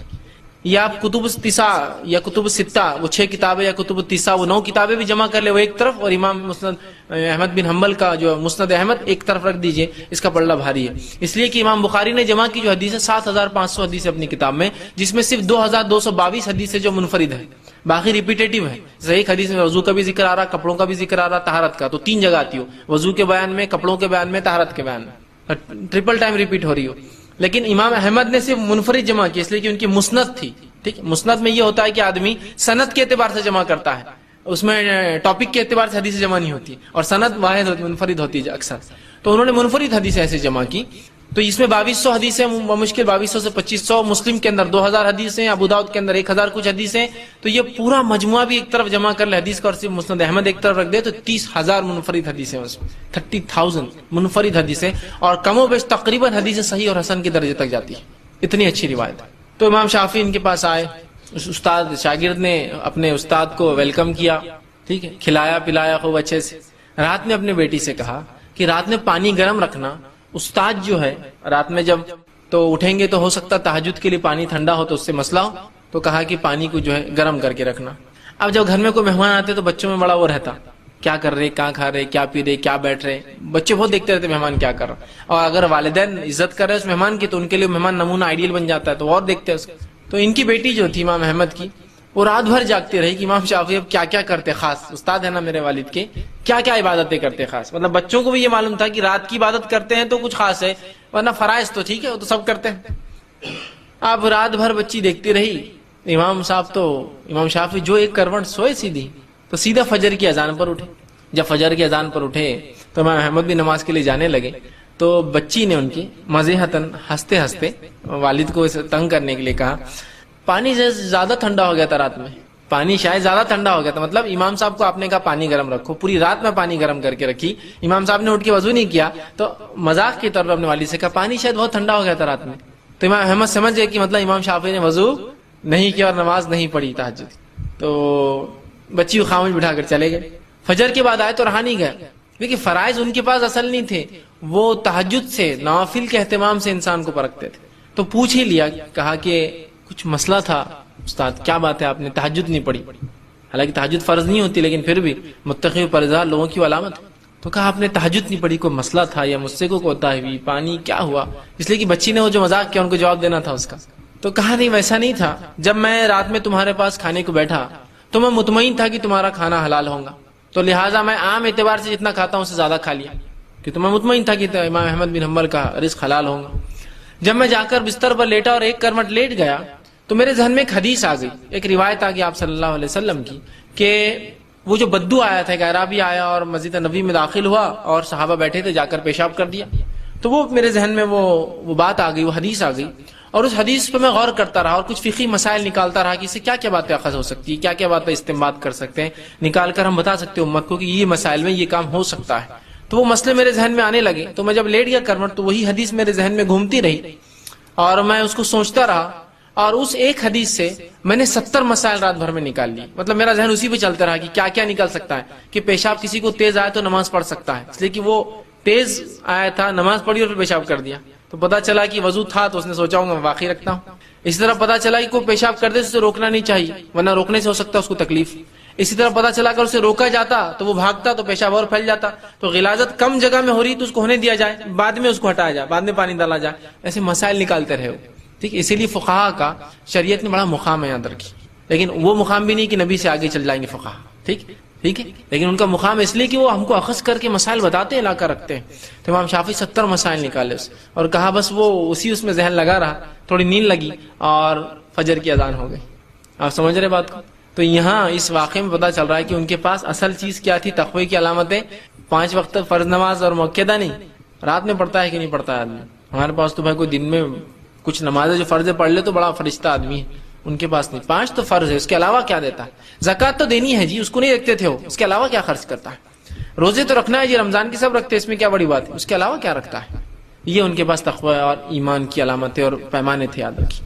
بہرحال تو رات میں نبی اکرم صلی اللہ علیہ وسلم اٹھتے، تو جب رات میں آپ تہجد کے لیے اٹھیں تو اس کے لیے آپ صلی اللہ علیہ وسلم جب اٹھتے تہجد کے لیے تو آسمان کی صحیح بخاری کی روایت ہے، عبداللہ ابن عباس رضی اللہ عنہ فرماتے ہیں کہ میری خالہ میمونہ آپ صلی اللہ علیہ وسلم کی بیوی تھی، ہماری امہات میں سے، ان کے پاس میں نے ایک بار کہا کہ میں آپ کے ساتھ سوؤں گا تاکہ نبی اکرم صلی اللہ علیہ وسلم کیا کرتے ہیں وہ بھی دیکھ لوں۔ تو جب میں رات میں سویا تھا تو آپ صلی اللہ علیہ وسلم رات کے تیسرے پہر، اس سے پہلے یا اس کے بعد کبھی تو بھی اٹھے، وہ بچے تھے لیکن ایگزیکٹ یاد نہیں، لیکن کبھی تو فجر سے پہلے کا وقت تھا جس کو ہم سحر کا وقت کہہ سکتے ہیں، اٹھے، اٹھ کر آپ نے آنکھوں کو ملا تاکہ نیند کو بھگا دے، اس کے بعد آپ باہر نکلے حجرے سے، آسمان کی طرف دیکھا اور سورہ آل عمران کی آخری 10 آیتیں تلاوت کی، اس کے بعد آپ نے وضو کیا، بڑے اچھے سے مشکیز نکالی، پانی لیا اس میں سے اور بہت اچھے سے وضو کیا، وضو کر کے آپ کھڑے ہو گئے۔ تو اس روایت میں پتہ چلا آپ صلی اللہ علیہ وسلم رات تہجد کو اٹھتے تو آنکھ ملتے، تو نیند میں سے آپ اٹھے تو آنکھ ملے، اٹھ کر جاتے آسمان کی طرف دیکھ کر آخری 10 آیتیں پڑھتے اور اس کے بعد جو ہے آ کر وضو کرتے اور نماز پڑھتے۔ پھر وہ کہتے ہیں کہ جب آپ صلی اللہ علیہ وسلم نماز کو کھڑے ہوئے تو میں بھی وضو کر کے آیا اور آ کر رسول اکرم صلی اللہ علیہ وسلم کے الٹے طرف کھڑا ہو گیا، الٹے طرف، چھوٹے تھے پتہ نہیں ان کو، بچے تھے، آگے کھڑے ہو کے دیکھا آپ پڑھ رہے، تو رسول اکرم صلی اللہ علیہ وسلم نے اپنے سیدھے ہاتھ سے مجھے پکڑا اور اپنے سیدھے طرف لیا، چونکہ امام کے سیدھے طرف مقتدی ہوں اگر اکیلا ہے تو، الٹے نہیں۔ تو پتہ چلا نماز میں یہ چونکہ ضروری حرکت تھی اس لیے کہ وہ نماز غلط، ورنہ لوگ آ کے ادھر کھڑے ہو جاتے پھر سمجھتے یہ امام ہے، تو آپ نے پکڑا اور ادھر لیا۔ اس سے پتہ چلا امام نماز میں بھی مقتدی کی اصلاح کر سکتا ہے اگر ضروری ہو اس طرح کی غلطی۔ دوسرا پتہ چلا نفل نماز جماعت سے ہو سکتی ہے، بہت سے لوگ پوچھتے نفل نماز جماعت سے ہوتی کیا، تو یہ رات کی نماز آپ سے پڑھ رہے تھے، عبداللہ ابن عباس آ کے جماعت بنا لی، پیچھے سے آئے خاموشی سے کھڑے ہو گئے۔ پھر وہ کہتے ہیں میں کھڑا رہا، آپ صلی اللہ علیہ وسلم اتنی لمبی نماز پڑھی کہ سورہ بقرہ پڑھ لی، سورہ آل عمران پڑھ لی، تو میں خاموشی سے نکلا جا کے سو گیا، پھر مطلب کھڑے بھی ہوا، لگا کہ میں پڑھ لوں گا، اتنا لمبا پڑھا کہ میں وہاں سے نکلا اور جا کے پھر سو گیا۔ جب فجر ہوئی تو آپ نے مجھے جگایا اور جگا کر میرا کان پکڑا اور کہا کہ عبداللہ ایسا کرتے کہ پہلے تو نماز کو آئے، کھڑے ہوئے اور پھر چلے ہوئے گئے بیچ میں سے توڑ کے، مسکراتے، مطلب صرف ہنسی کے لیے، یہ نہیں کہ ان کو سزا دی، مسکراتے ہوئے کان پکڑا اور کہا کہ ایسا کرتے نماز میں، مطلب آئے تم پہلے کھڑے ہوئے، غلط کھڑے ہو گئے، پھر ادھر سے آئے اور پھر جا کے سو گئے اور میں پھر سو گیا۔ تو اس میں دیکھیے کتنی باتیں پتہ چلی کہ ایک تو آپ اٹھ کر رات میں تہجد پڑھتے اور آسمان کی طرف، تو آپ تہجد کو اٹھتے ہیں تو آسمان کی طرف دیکھ کر آپ یہ پڑھ سکتے ہیں، اس طرح کی آسمان نہ دیکھ سکے، ایسا خواتین گھر سے باہر نہیں نکل سکتی تو بہرحال آپ وہیں پڑھ لے ویسا، لیکن یہ سنت ہے آپ پڑھنا، اور اس کے بعد پھر آپ تہجد کو کھڑے ہوتے تھے، ٹھیک۔ تو یہ اس طرح سے جو ہم اگر اٹھتے ہیں تو کریں۔ اسی طرح اگر آپ صبح اٹھتے ہیں، سمجھ لیجیے کسی نے ایک سوال کیا تھا، رات کے آخری حصے تہجد میں جو بھی دعا مانگی جائے وہ قبول ہوتی ہے، تہجد کی نماز پڑھ کر ہی دعا مانگی جائے تو ہی وہ قبول ہوتی ہے، یا اگر اس وقت ہماری نیند بیدار ہو جائے مگر نماز پڑھنے کے بجائے اپنی جگہ پر لیٹے ہوئے یا بیٹھے ہوئے ہی بغیر وضو کے دعا کی جائے تو کیا وہ دعا قبول ہوتی ہے؟ دیکھیے سب سے پہلی چیز تو آگے انہوں نے پھر لکھا تہجد کی نماز پڑھنے کا بہترین وقت کون سا ہے؟ رات کے 3 بجے سے آخری حصہ رات کا شروع ہوتا ہے، تو کس وقت پڑھنا زیادہ بہتر ہے؟ اگر ہم اپنے بیڈ پر جا نماز بچھا کر نماز پڑھے تو کیا ایسا پڑھ سکتے ہیں؟ دیکھیے سب سے پہلی چیز تو یہ کہ جو رات کے تیسرے آخری پہر میں جو فضیلت ہے، جو صحیح مسلم کی روایت ہے، عموماً ہم رمضان میں سنتے ہیں لیکن یہ سال بھر کے لیے حدیث کیا ہے؟ آپ سے فرماتے ہیں رات کے آخری پہر میں، آخری حصے میں اللہ رب العزت پہلے آسمان میں، آسمانی دنیا پر آ جاتا ہے اور ایک ندا، ایک آواز لگاتا ہے، کوئی مغفرت کا طلب کرنے والا، میں مغفرت دینے بیٹھا ہوں، اللہ اس کو حکم دیتا ہے۔ پھر ایک آواز آتی ہے کوئی مانگنے والا مجھ سے، میں دینے کے لیے بیٹھا ہوں۔ ہر روز، رمضان میں خاص نہیں، ہر روز رات کے آخری پہر میں اللہ رب العزت دنیاوی آسمان پہ آ جاتا ہے۔ کیسے کیا واللہ عالم، بس آ جاتا ہے بس، اور ایک آواز لگاتا ہے، اللہ حکم دیتا ہے، لگاؤ آواز، ہے کوئی مانگنے والا، میں دینے بیٹھا ہوں، ہے کوئی مغفرت طلب کرنے والا، میں مغفرت دینے بیٹھا ہوں اس وقت، ٹھیک ہے۔ اب نبی اکرم صلی اللہ علیہ وسلم اس وقت کا فائدہ کیسا اٹھا وہ دیکھنا پڑے گا ہم کو، طریقہ مانگنے کا۔ آپ صلی اللہ علیہ وسلم نماز پڑھتے تھے۔ اب یہ الگ بات ہے کہ آپ رات میں اٹھ جائیں، چونکہ جو کاغذ پر آتے میں خواتین کے سوال سمجھتا ہوں تو ان کے حساب جواب دیتا ہوں۔ اگر آپ رات میں اٹھ جائیں اور آپ کی حالت ایسی نہ ہو کہ آپ نماز پڑھ سکتی ہو فرض، یا کوئی بھی نماز پڑھنے کی حالت نہ ہو، تب میں کہہ سکتا ہوں پھر آپ دعا کر لیں، اس رات کے وہ حصے کا فائدہ اٹھا لیں دعا کی شکل میں۔ لیکن اگر آپ عام حالت میں جب آپ پاک ہوتے ہیں تو پھر تو آپ کو نماز پڑھنا، اس لیے کہ آپ صلی اللہ علیہ وسلم دعا کی اور نماز پڑھ کر کی، تو ہم نماز پڑھیں گے، اس لیے کہ عبادت کے بعد اگر نماز یا کوئی کام کیا دعا کرے تو یہ بہت اچھا موقع ہوتا ہے اور ایک وہ وسیلہ بن جاتا ہے وہ عبادت آپ کی دعا کے لیے، یاد رکھیے۔ تو آپ تہجد پڑھیے، اس لیے کہ اٹھ کر نماز پڑھنے میں جو مشقت ہے اس مشقت کا بدلہ بھی اللہ دیتا ہے۔ اٹھ کر نماز پڑھیے، اس نماز کے پڑھنے کے بعد آپ دعا کیجیے، یہ زیادہ بہتر اور افضل، اور یہی طریقہ نبی اکرم صلی اللہ علیہ وسلم ملتا ہے۔ سوائے اس کے کہ آپ ایسی حالت میں نہ ہو نماز پڑھنے کی، تو آپ رات میں اٹھ جائیں، نیند میں ہو تو دعا کر لیں، اس لیے کہ آخری پہر ہے، لیکن اصل طریقہ تو یہی کہ تہجد پڑھیں۔ کون سا وقت بہتر ہے؟ تہجد کا سب سے افضل وقت آخری حصہ ہے رات کا، شروع ہوتا ہے عشاء کی بعد سے، آخری جو پہر آخری حصہ ہوتا ہے وہ تو رات میں بہرحال یہ مختلف علاقوں میں مختلف رات کا ڈیوریشن ہوتا ہے تو وقت بدل جائیں گا۔ جیسے ہمارے پاس اورنگ آباد کے اندر فجر کا وقت جو ہے تقریباً 4:15 یا 20 منٹ سے شروع ہوتا ہے، ممبئی میں 4:40 سے ہو رہا ہوں ان دنوں میں، یا 4:20 یا 4:25 سے شروع ہوتا ہے، تو اس کے اعتبار سے 4:25 سے پہلے آپ کو تہجد پڑھنا پڑ جاتا ہے۔ بہت سے لوگ سمجھتے ہیں جب تک فجر کی اذان نہیں ہوتی تب تک وقت رہتا تہجد کا اور سحر کا، ہمارے پاس فجر کی اذان، فجر کے وقت سے آدھا گھنٹہ پون گھنٹہ کہ وتر کے تعلق سے وتر کب پڑھے، وتر کتنی رکعت پڑھے، وتر کا طریقہ کیا ہے، قنوت نازلہ کب پڑھنی چاہیے، قنوت کا طریقہ کیا ہے، کیا قنوت کے بغیر نماز ہوتی یا نہیں ہوتی، وتر کو سونا کیا ضروری ہے یا بغیر سوئی کے وتر ہو جاتی، مطلب تہجد کے بعد چونکہ وتر پڑھتے ہیں۔ تہجد کے تعلق سے بہت سارے سوالات تھے کہ تہجد کے لیے سونا کیا ضروری اور فرض ہے، اور بہرحال کیا جس میں بہت زیادہ لوگوں کے سوالات تھے، تو انشاءاللہ عزیز ان سوالات کو ہم نے سب کو جمع کیا، اور آج انشاءاللہ عزیز ہم آپ کے سامنے جو ہے میں آپ کے سامنے وتر کے تعلق سے اور تہجد کے تعلق سے کچھ باتیں رکھوں گا۔ ہم پہلے وتر دیکھیں گے پھر تہجد۔ اس کی وجہ یہ ہے حالانکہ وتر کوئی ضروری نہیں کہ عشاء کی بات پڑھی جائے، یہ کبھی بھی پڑھی جا سکتی ہے عشاء سے لے کر فجر تک، لیکن عموماً ہم دیکھتے ہیں ہمارے علاقوں میں، ہندوستان، پاکستان، بنگلہ دیش میں لوگ وتر عشاء کی بات پڑھتے ہیں، تو میں پہلے وتر کی مسائل رکھ دیتا ہوں چونکہ اس کو عموماً لوگ پڑھتے ہیں، اور اس کے بعد انشاءاللہ کچھ باتیں تہجد کے تعلق سے آپ کے سامنے رکھ دوں گا تاکہ وہ باتیں بھی ہمارے سامنے انشاءاللہ عزیز آ جائیں، ٹھیک۔ تو آئیے ہم سب سے پہلے وتر کی نماز کی فضیلت دیکھتے ہیں کہ وتر کی نماز کی کیا فضیلت ہے۔ وتر ویسے کہتے ہیں آڈ کو، مطلب کسی چیز کو جو ایون ہو، جس کو کہ جفت ہو، اس کو طاق کر دینا، مطلب ایون کو آڈ کر دینا۔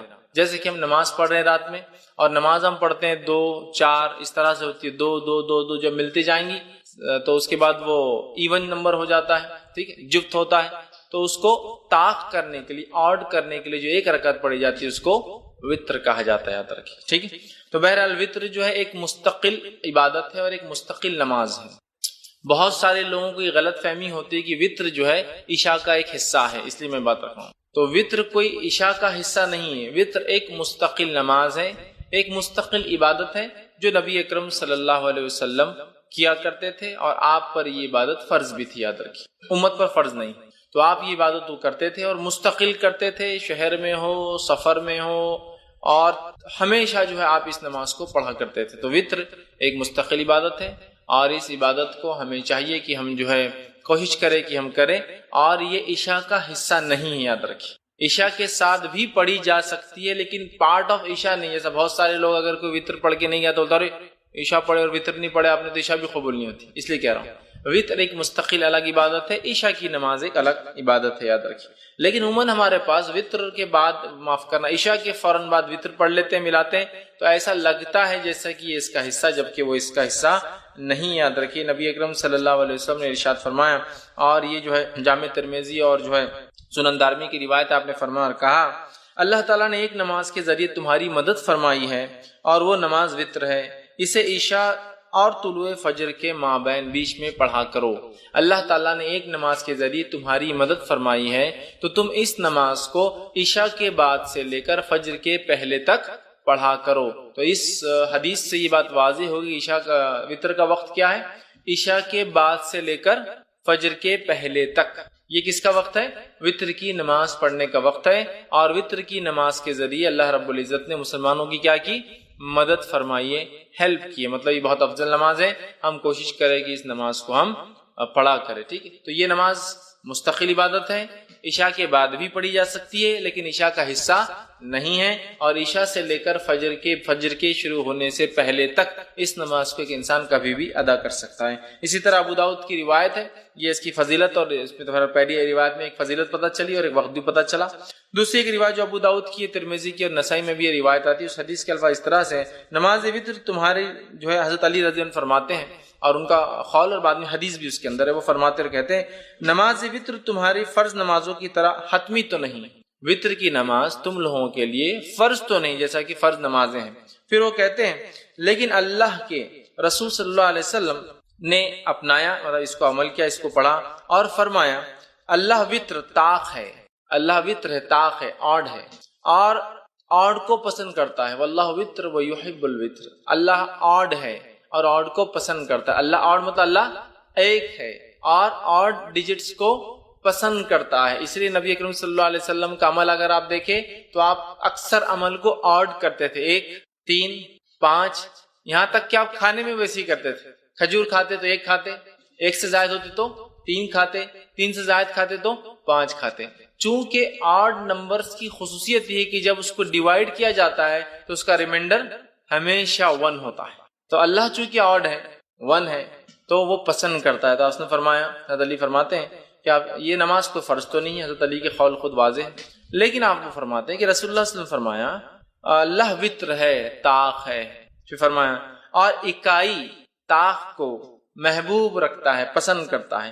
اے اہل قرآن، مطلب اے مسلمانوں، وطر کو پڑھا کرو، وطر کو پڑھا کرو۔ تو گویا حکم بھی ہے وطر کے پڑھنے کا، تو لہٰذا ہمیں وطر پڑھنے میں کوتاہی نہیں کرنی چاہیے اور وطر کو اپنا معمول بنا لینا چاہیے۔ آپ عشاء کے بعد سے لے کر فجر تک کبھی پڑھ سکتے ہیں، یہ مستقل ایک نماز ہے، کوئی ضروری نہیں کہ عشاء کے بعد ہی پڑھے جائے، عشاء کے بعد سو کر اٹھ کے پڑھیے، یا آپ جاگ رہے ہیں تو بعد میں سوتے وقت پڑھیے، آپ کے اوپر ڈیپینڈ ہے بہرحال۔ تو یہ کوئی وہ نہیں ہے کہ آپ عشاء کے ساتھ ہی پڑھیں، لیکن عشاء کے بعد سے لے کر فجر تک، فجر کے پہلے تک آپ اس کو کبھی بھی پڑھ سکتے ہیں۔ اسی طرح جو ہے ابو داؤد کی، نسائی کی اور جو ہے ابن حبان، دارقطنی اور دیگر حدیثوں میں جو الفاظ آتے ہیں اس میں سے ایک لفظ یہ الوتر حق، وطر حق ہے، مطلب وطر ضروری ہے، وطر کو پڑھا کرو، بلا وجہ چھوڑا نہ کرو، تاکید ہے۔ دوسری کی روایت میں فرمایا اور کہا الوتر حق علی کل مسلم، وطر حق ہے ہر مسلمان کے اوپر، مطلب اے مسلمانوں وطر تم پر حق ہے، جتنا ہو سکے وطر کو پڑھا کرو۔ تیسری روایت میں فرمایا اور کہا الوتر حق ولیس بواجب، وطر حق ہے، ضروری ہے لیکن واجب نہیں ہے، ٹھیک۔ تو یہاں دیکھیے نبی اکرم صلی اللہ علیہ وسلم تاکید کر رہے ہیں وطر کے تعلق سے، اور یہ تاکید کر رہے ہیں کہ وطر واجب نہیں ہے لیکن اس کو پڑھا کرو، اس لیے کہ وہ حق ہے۔ تو اوپر کی روایتوں میں جو حق ہے کہ الفاظ بار بار آ رہے ہیں، اس سے یہ بات واضح ہو رہی ہے کہ وطر بڑی اہم نماز، بلا وجہ سے چھوڑنا نہیں چاہیے، کوشش کرنا چاہیے کہ اس کو جتنا ہو سکے اتنا پڑھا جائے، لیکن یہ بات یاد رکھ لیجیے نماز واجب نہیں، چونکہ آپ سمجھے خود حدیث ہے وطر حق ہے لیکن یہ جو ہے واجب نہیں ہے، ضروری نہیں ہے۔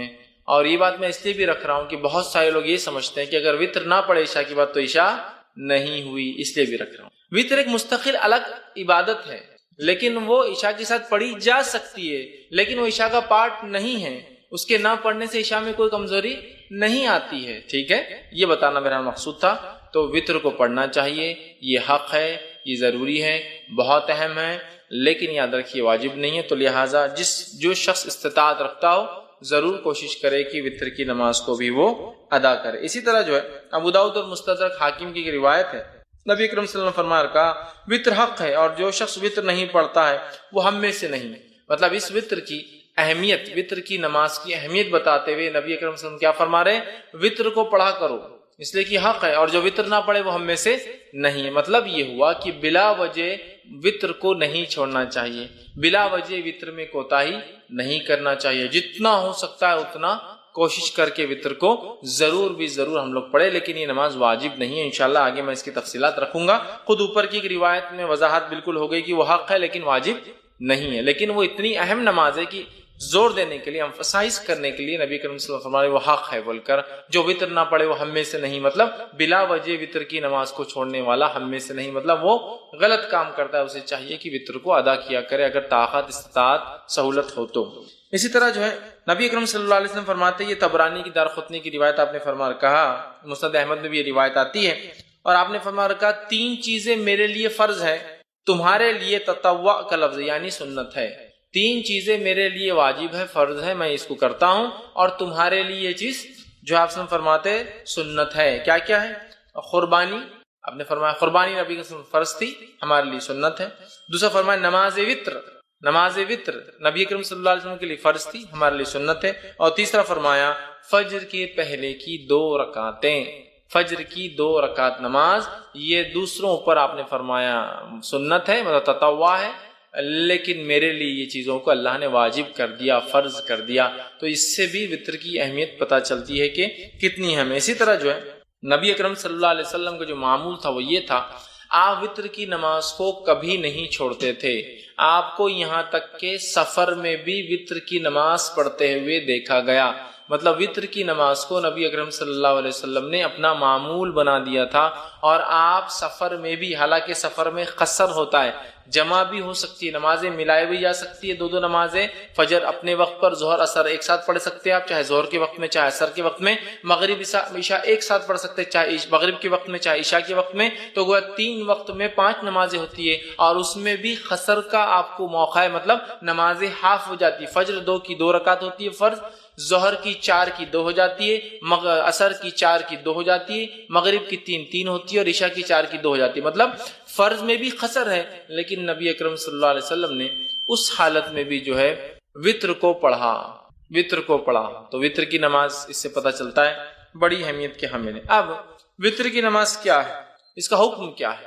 سنت ہے، واجب ہے، موقدہ، جیسے ہمارے پاس جو عموماً چلانے ہیں واجب الوطر بولتے ہیں، وہ کیوں؟ وہ جو حدیث میں نے اس سے پہلے آپ کے سامنے رکھی کہ جو وطر نہ پڑے وہ ہم میں سے نہیں ہے، تو اسے پتہ چلا رہی ہے تو بہت اہم ہے، ورنہ مسلمان نہیں ہے وہ شخص، لیکن علماء لکھتے ہیں یہ وضاحت کے لیے ہے، اہمیت بتانے کے لیے ہے، لیکن یہ اسلام سے خارج نہیں ہوتا کوئی وطر کی وجہ سے، ٹھیک ہے؟ تو یہ واجب نہیں، بلکہ اس کے تعلق سے صحیح قول یہ کہ وطر کا پڑھنا سنت موقدہ ہے، واجب نہیں یاد رکھ، اس لیے کہ ہمارے پاس اور خاص طور سے حنفی مسلک میں فرض الگ چیز ہے، واجب الگ چیز ہے، جبکہ ہمارے نزدیک یہ ہے کہ فرض اور واجب ایک ہی چیز ہے، یاد رکھیں فرض اور واجب کی اہمیت ایک جیسی ہوتی ہے، تو بہرحال وہ کہتے واجب ہے، ٹھیک ہے، ہم کہتے واجب نہیں، سنت موقدہ ہے، سنت موقدہ، اور یہی قول جمہور علماء کا یاد رکھیے، اور نبی اکرم صلی اللہ علیہ وسلم کی ایک حدیث میں نے آپ کے سامنے پہلے رکھ بھی دی تھی۔ اسی طرح ایک اور روایت ہے جو میں نے پہلے آپ کے سامنے رکھی تھی، جس میں آپ نے فرمایا اور کہا کہ یہ جو ہے آپ فرماتے نہیں سوائے اس کے تطوع یعنی سنت نفل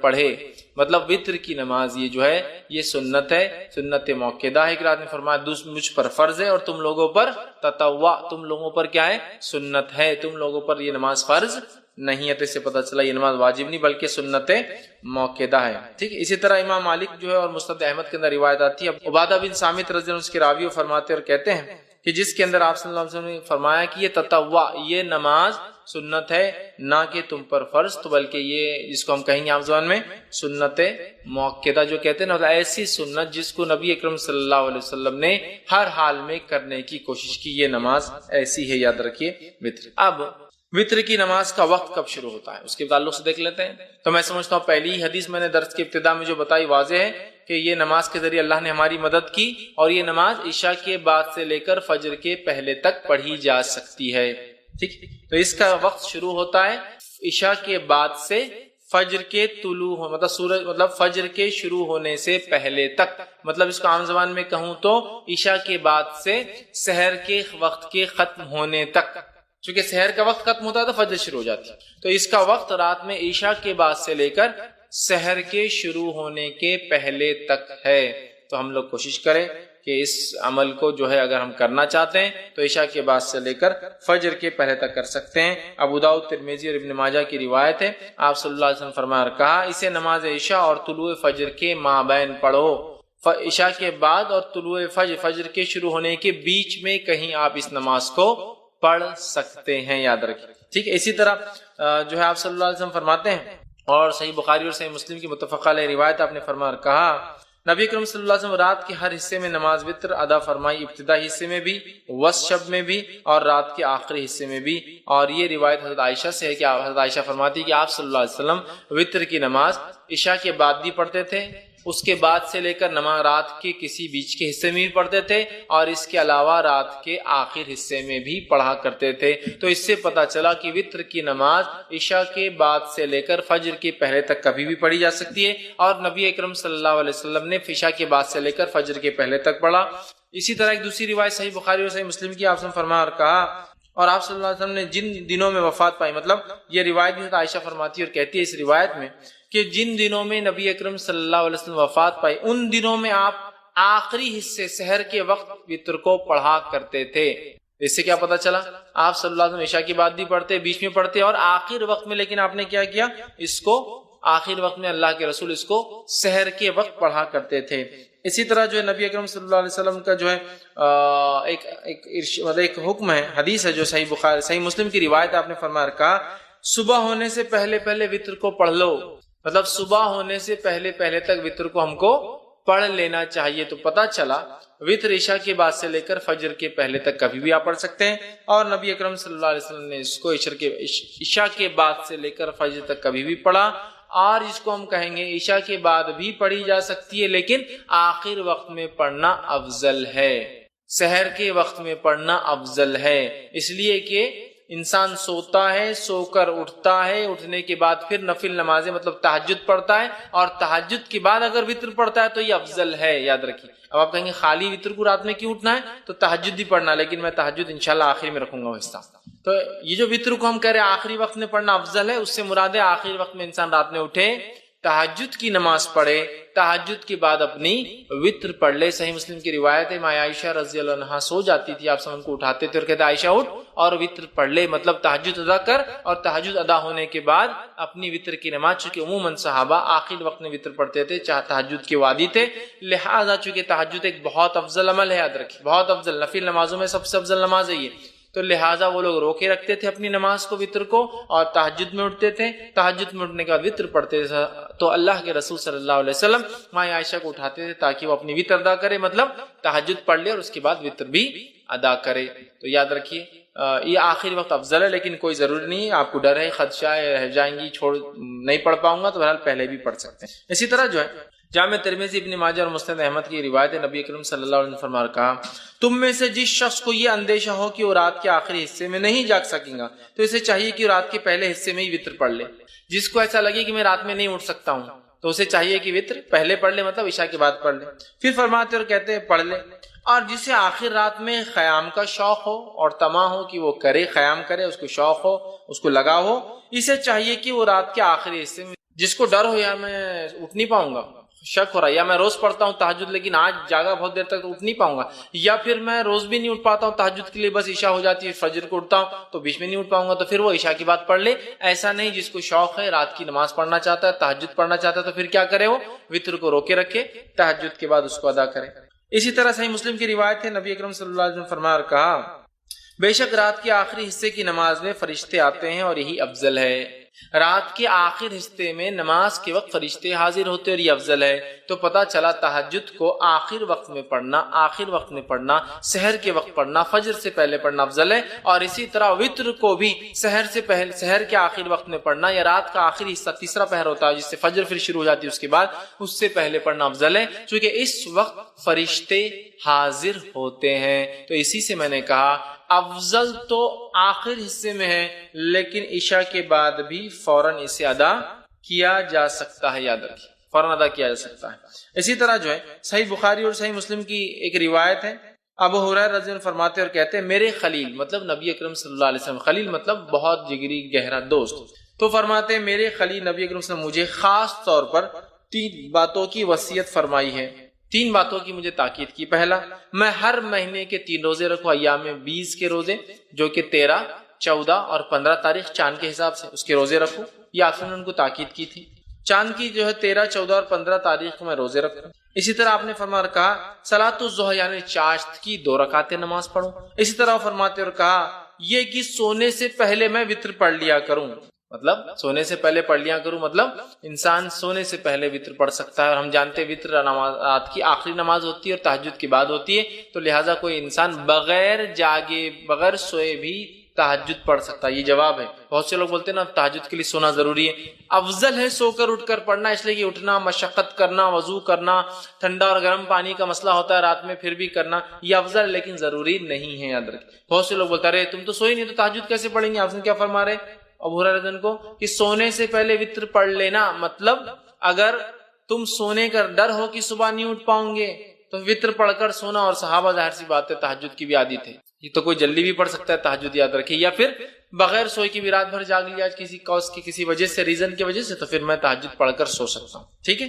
اب ایک انسان نے تہجد کی نیت، مطلب مثال کے طور پر آج اس نے ارادہ کیا کہ میں سو جاتا ہوں، اس لیے کہ تہجد کا ارادہ نہیں۔ اب اگر رات کے آخری حصے میں نیند جاگ گئی، سمجھ لیجئے رمضان کے مہینے میں عموماً ہم لوگ وتر کا بھی اہتمام تہجد کا بھی کرتے ہیں، اب یہ سوچا کہ رات میں تو وتر پڑھ لی اور سو گیا، اب تہجد میں اٹھا تو وتر تو آخری نماز ہونا چاہیے رات کی، وتر نماز آخری ہونا چاہیے رات کی، تو اب میں کیا کروں؟ کیا میں ڈبل وتر پڑھوں رات میں اٹھ کے؟ مطلب میں نے وتر پڑھا اور سو گیا۔ بہت سے لوگ سوال کرتے ہیں ہم وتر پڑھ کے سو جاتے ہیں، پھر کیا کریں؟ تو وتر پڑھ کر اگر آپ سو گئے ہیں اور رات میں نیند ہوشیار ہو جائے اور تہجد پڑھنا چاہے تو آپ صرف تہجد پڑھیں گے، وتر کو آپ ڈبل نہیں پڑھیں گے، اس لیے کہ ایک رات میں 2 وتر نہیں ہو سکتی ہے۔ اس تعلق سے آپ سن کی حدیث ہے، ابو داؤد جامع ترمذی اور نسائی کی جو ہے سنن نسائی کی روایت ہے، آپ نے فرمایا کہا ایک رات میں 2 وتر نہیں ہوتی۔ دوسری کی روایت نے فرمایا جو کہ بخاری کی حدیث فرمایا رات کی اپنی آخری نماز وتر کو بناؤ، وتر کو رات کی آخری نماز بناؤ، مطلب وتر تہجد کے بعد پڑھی جانا چاہیے، لیکن اگر کوئی شخص اس ڈر سے وتر پڑھ کر سو جائے کہ میں صبح شاید نہیں اٹھ پاؤں گا اور سو جائے اور پھر نیند ہوشیار ہو جائے تہجد کے وقت، تو اسے وتر کو نہیں پڑھنا ہے، صرف تہجد پڑھنا ہے۔ لیکن کوئی انسان اس کو روز کا معمول نہ بنا دے کہ روز تہجد پڑھتا ہے لیکن وتر پڑھ کے سو جاتا ہے پھر تہجد کرتا ہے، روز کا معمول نہیں۔ اگر میں روز اٹھ کر تہجد پڑھنے کا عادی ہوں تو پھر میں وتر کو اپنی آخری نماز بناؤں گا۔ ایک غلط فہمی جو ہوتی ہے ہندوستان پاکستان میں یہ بھی ہے کہ اس کو عشاء کا حصہ سمجھتے ہیں، تو عشاء کے بعد پڑھ کے سو جاتے ہیں، پھر تہجد میں اٹھتے ہیں، تہجد پڑھ کے پھر اس میں ایک وتر پڑھتے ہیں، کیونکہ حدیث میں نا 11 رکعتیں پڑھتے تھے، تو پھر کیا کرتے؟ پھر سے ایک وتر پڑھتے۔ تو ایک رات میں 2 وتر نہیں ہوتی، وتر کو آخری نماز بنانا ہے۔ تو جس کو ڈر ہے کہ صبح نہیں اٹھ پائیں گا اور وہ پڑھ کر سو جائے اور اٹھ جائے کبھی کبھار، تو وہ تہجد پڑھ لے سکتا ہے، لیکن روز جو تہجد پڑھتا ہے وہ شخص جو اپنے وتر کو روکے رکھیں گا، پھر رات میں اٹھیں گا، تہجد ادا کریں گا، تہجد کی ادا کرنے کے بعد پھر وہ اپنی وتر کی نماز کو ادا کریں گا۔ اس بات کو ہم یاد رکھیں، چونکہ اسے آخری نماز بنانا چاہیے، اور اگر کوئی سو جائے پڑھ کر اٹھ جائے تو پھر وتر دہرانے کی ضرورت نہیں ہے، صرف وہ تہجد کی نماز پڑھ لے۔ ایک غلط فہمی یہ بھی ہوتی ہے کہ اب وتر پڑھ کے سو گئے، نیند ہوشیار ہوئی، تہجد نہیں پڑھ سکتے، بولے وتر آخری تھی نا، اب اکاؤنٹ کلوز ہو گیا تو تہجد بھی نہیں پڑھتے۔ ویسا نہیں ہے، کبھی کبھار آپ اٹھ جاتے ہیں، موقع ہے تو پڑھ لیجئے، وتر کو آپ کو پھر دہرانے کی لیکن ضرورت نہیں، یاد رکھیے۔ اب اسی طرح میں روز اٹھتا ہوں رات میں تہجد پڑھتا ہوں، یا آج میں نے نیت کی کہ میں تہجد میں اٹھ کے وتر پڑھوں گا، تو میں نے وتر کو اٹھا کے بازو رکھ دیا آج رات، اب میں سو گیا، اب جب اٹھا تو فجر کی اذان ہو گئی، مطلب فجر ہو گئی، اب کیا کروں؟ تو کیا میری وتر کی قضا ہوگی؟ چلو تہجد تو چلے گی، چھوڑو، چونکہ تہجد کا مسئلہ نہیں، لیکن وتر تو بڑی اہم نماز تھی۔ تو یاد رکھیے وتر کی نماز ایک ایسی نماز ہے جس کی قضا نبی اکرم صلی اللہ علیہ وسلم ثابت ہے، چونکہ آپ اتنا پڑھتے تھے، کثرت سے پڑھتے تھے، ہمیشہ پڑھتے تھے، سفر میں پڑھتے تھے، گھر پر پڑھتے تھے، کہ آپ نے اس کی قضا بھی کی۔ اور اس تعلق سے ایک روایت ہے جو ابو داؤد، مسند احمد اور جو مستدرک حاکم کی حدیث، آپ نے فرمایا جو شخص وتر سے سویا رہ جائے، مطلب ارادہ تھا اٹھ کے پڑھوں گا لیکن سو گیا، روز پڑھتا تھا سو گیا، یا آج نیت کر کے وتر نہیں پڑھی کہ تہجد پڑھوں گا اور میں سو گیا، تو آپ فرماتے ہیں جو شخص وتر سے سویا رہا، سو جائے یا بھول جائے، اب یاد ہی نہیں رہی آج وتر پڑھا نہیں پڑھا، مطلب جاگتا تو رہا لیکن بھول گیا، بھول جائے تو وہ انہیں صبح کے وقت یا پھر جب یاد آ جائے پڑھ لے۔ تو پھر وہ شخص اسے صبح کے وقت اور جب یاد آ جائے، حالانکہ وطر کب پڑھنا ہے؟ صبح سے پہلے، فجر سے صبح چالو ہو جاتی ہے، فجر سے پہلے پڑھنا ہے، لیکن جو شخص سویا رہا یا بھول گیا وہ کیا کرے؟ وطر کو صبح پڑھ لے یا جب یاد آ جائے جب پڑھ لے۔ اس سے پتہ چلا وطر کی نماز کی قضا ہو سکتی ہے، لیکن روز کا معمول نہیں ہو سکتا ہے۔ جیسے روز فجر چھوٹتی تو اسی قضا کرتے ہیں، وطر روز چھوڑ کے نہیں ہو سکتا ہے۔ لیکن اگر چھوٹ جائے آدمی کی، آج ارادہ کر کے سویا تھا کہ تہجد پڑھوں گا، وطر چھوڑ دیا تھا، تو پھر صبح نیند ہوشیار ہونے کے بعد وطر پڑھ لے، چاہے فجر میں اٹھے وقت ہو تو پڑھ لے، پھر فجر کی نماز پڑھے، یا فجر کا وقت ہے تو پھر فجر پڑھ لے، اور اس کے بعد سورج نکلنے کا اگر نکلنا شروع ہوگا تو انتظار کرے، اور نکلنے کے بعد صبح میں پڑھ لے۔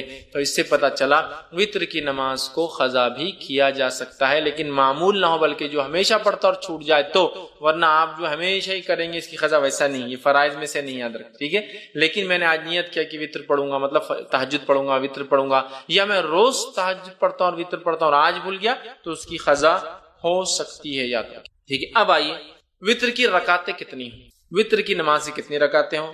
تو وطر کی نماز صحیح بخاری اور صحیح مسلم کی روایت ہے، اب سنن نسائی ہے، مستدرک حاکم ہے، بیہقی ہے، اور اتنی ساری حدیثیں آتی ہیں جس کے اندر آپ صلی اللہ علیہ وسلم سے وطر کی نماز 1 رکعت، وطر کی نماز 3 رکعت، وطر کی نماز 5 رکعت، وطر کی نماز 7 رکعت اور وطر کی نماز 9 رکعت ثابت ہے، اور کچھ روایتوں میں وطر کی نماز 11 رکعت اور 13 رکعت بھی ثابت ہے۔ لیکن زیادہ مشہور اور معروف چیز جو ہے وہ 1 رکعت، 3 رکعت، 5 رکعت، 7 رکعت اور 9 رکعت معروف ہے، لیکن کچھ علماء نے 11 بھی ثابت کی ہے اور 13 بھی ثابت ہے، لیکن اس میں تھوڑا سا شبہ یہ ہے کہ وہ 11 تہجد کے ساتھ تھی اور 13 تہجد کے ساتھ فجر کی 2 تھی، اس لیے میں وہ نہیں لے رہا ہوں، لیکن 9 رکعت تک تو بالکل ثابت ہے۔ لیکن ہمارے پاس چلن کس چیز کا ہے؟ کیا چیز مشہور اور معروف ہے؟ ہم لوگوں کے پاس جو ہے 3 رکعت مشہور اور معروف، کوئی ایک پڑھ لے تو بھی وہ خارج ہو جاتا ہے، مطلب دھکے پر لوگ اسلام سے خارج ہو جاتے ہیں، مسلک سے خارج ہو جاتے ہیں، بے دین ہو جاتے ہیں۔ 1 رکعت بھی ثابت ہے، لیکن 3 معروف، لیکن 3 ضروری نہیں یاد رکھی، 1 بھی، 3 بھی، 5 بھی، 7 بھی اور 9 رکعتوں تک پڑھ سکتے ہیں۔ اب آئیے ایک کے بعد ایک ہم دیکھتے ہیں یہ نماز، اس کی دلیل اور اس کے بعد اس کا طریقہ، یہ 1 کیسی پڑھیں گے، 3 کیسی پڑھیں گے، 5 کیسی پڑھیں گے، 7 کیسی پڑھیں گے اور 9 رکعت کیسے پڑھیں گے، ٹھیک ہے۔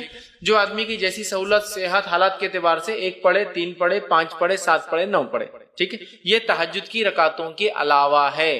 تہجد کی رکعتیں کتنی؟ انشاءاللہ تہجد پورا الگ سے ایک چیپٹر ہے، وہ لوں گا جب بتاؤں گا۔ اب آئیے 1 رکعت کے تعلق صحیح بخاری اور صحیح مسلم کی روایت ہے، نبی اکرم صلی اللہ علیہ وسلم رات کی نماز جو ہے 2 رکعتیں کرتے تھے، اور جب جو ہے آپ نے فرمایا تمہیں صبح ہونے کا اندیشہ ہو تو اسے 1 رکعت کر لو، مطلب آپ صلی اللہ علیہ وسلم فرمایا، کہا جب آپ سے پوچھا گیا تو آپ نے فرمایا رات کی نماز 2 رکعتیں کر کے ہے، مطلب 2 کر کے پڑھنا چاہیے۔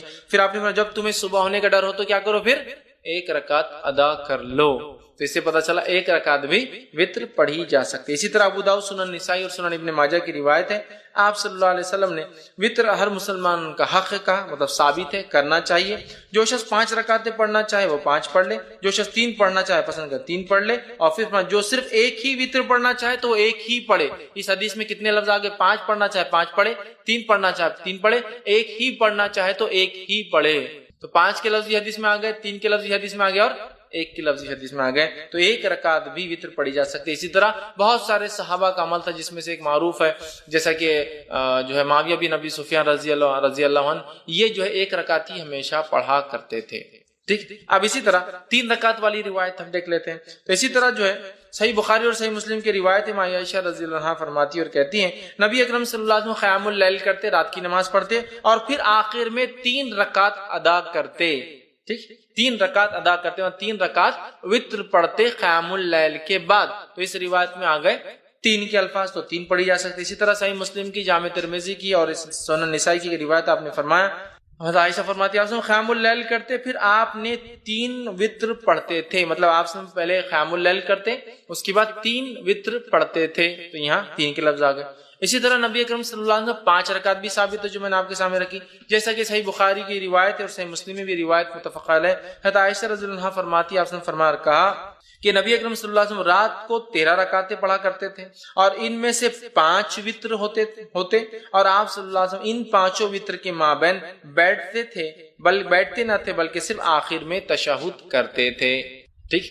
تو اس سے پتہ چلا کہ جب کوئی انسان وطر پڑھے اور ایک رکعت پڑھتا ہے تو ظاہر سے ایک رکعت کے بعد وہ قاعدہ کرے گا، 3 رکعت پڑھتا ہے تو تیسری رکعت میں قاعدہ کریں گا، صرف وطر میں صرف تیسری رکعت میں قاعدہ کریں گا۔ اور اس حدیث میں آ رہا ہے 5 پڑھتے اور صرف 5ویں رکعت میں قاعدہ کرتے، ایک پڑھے تو ایک میں قاعدہ ہوگا، 3 پڑھے تو آخری رکعت میں تیسری میں قاعدہ، اور 5 پڑھے تو کب کرنا قاعدہ آپ کو؟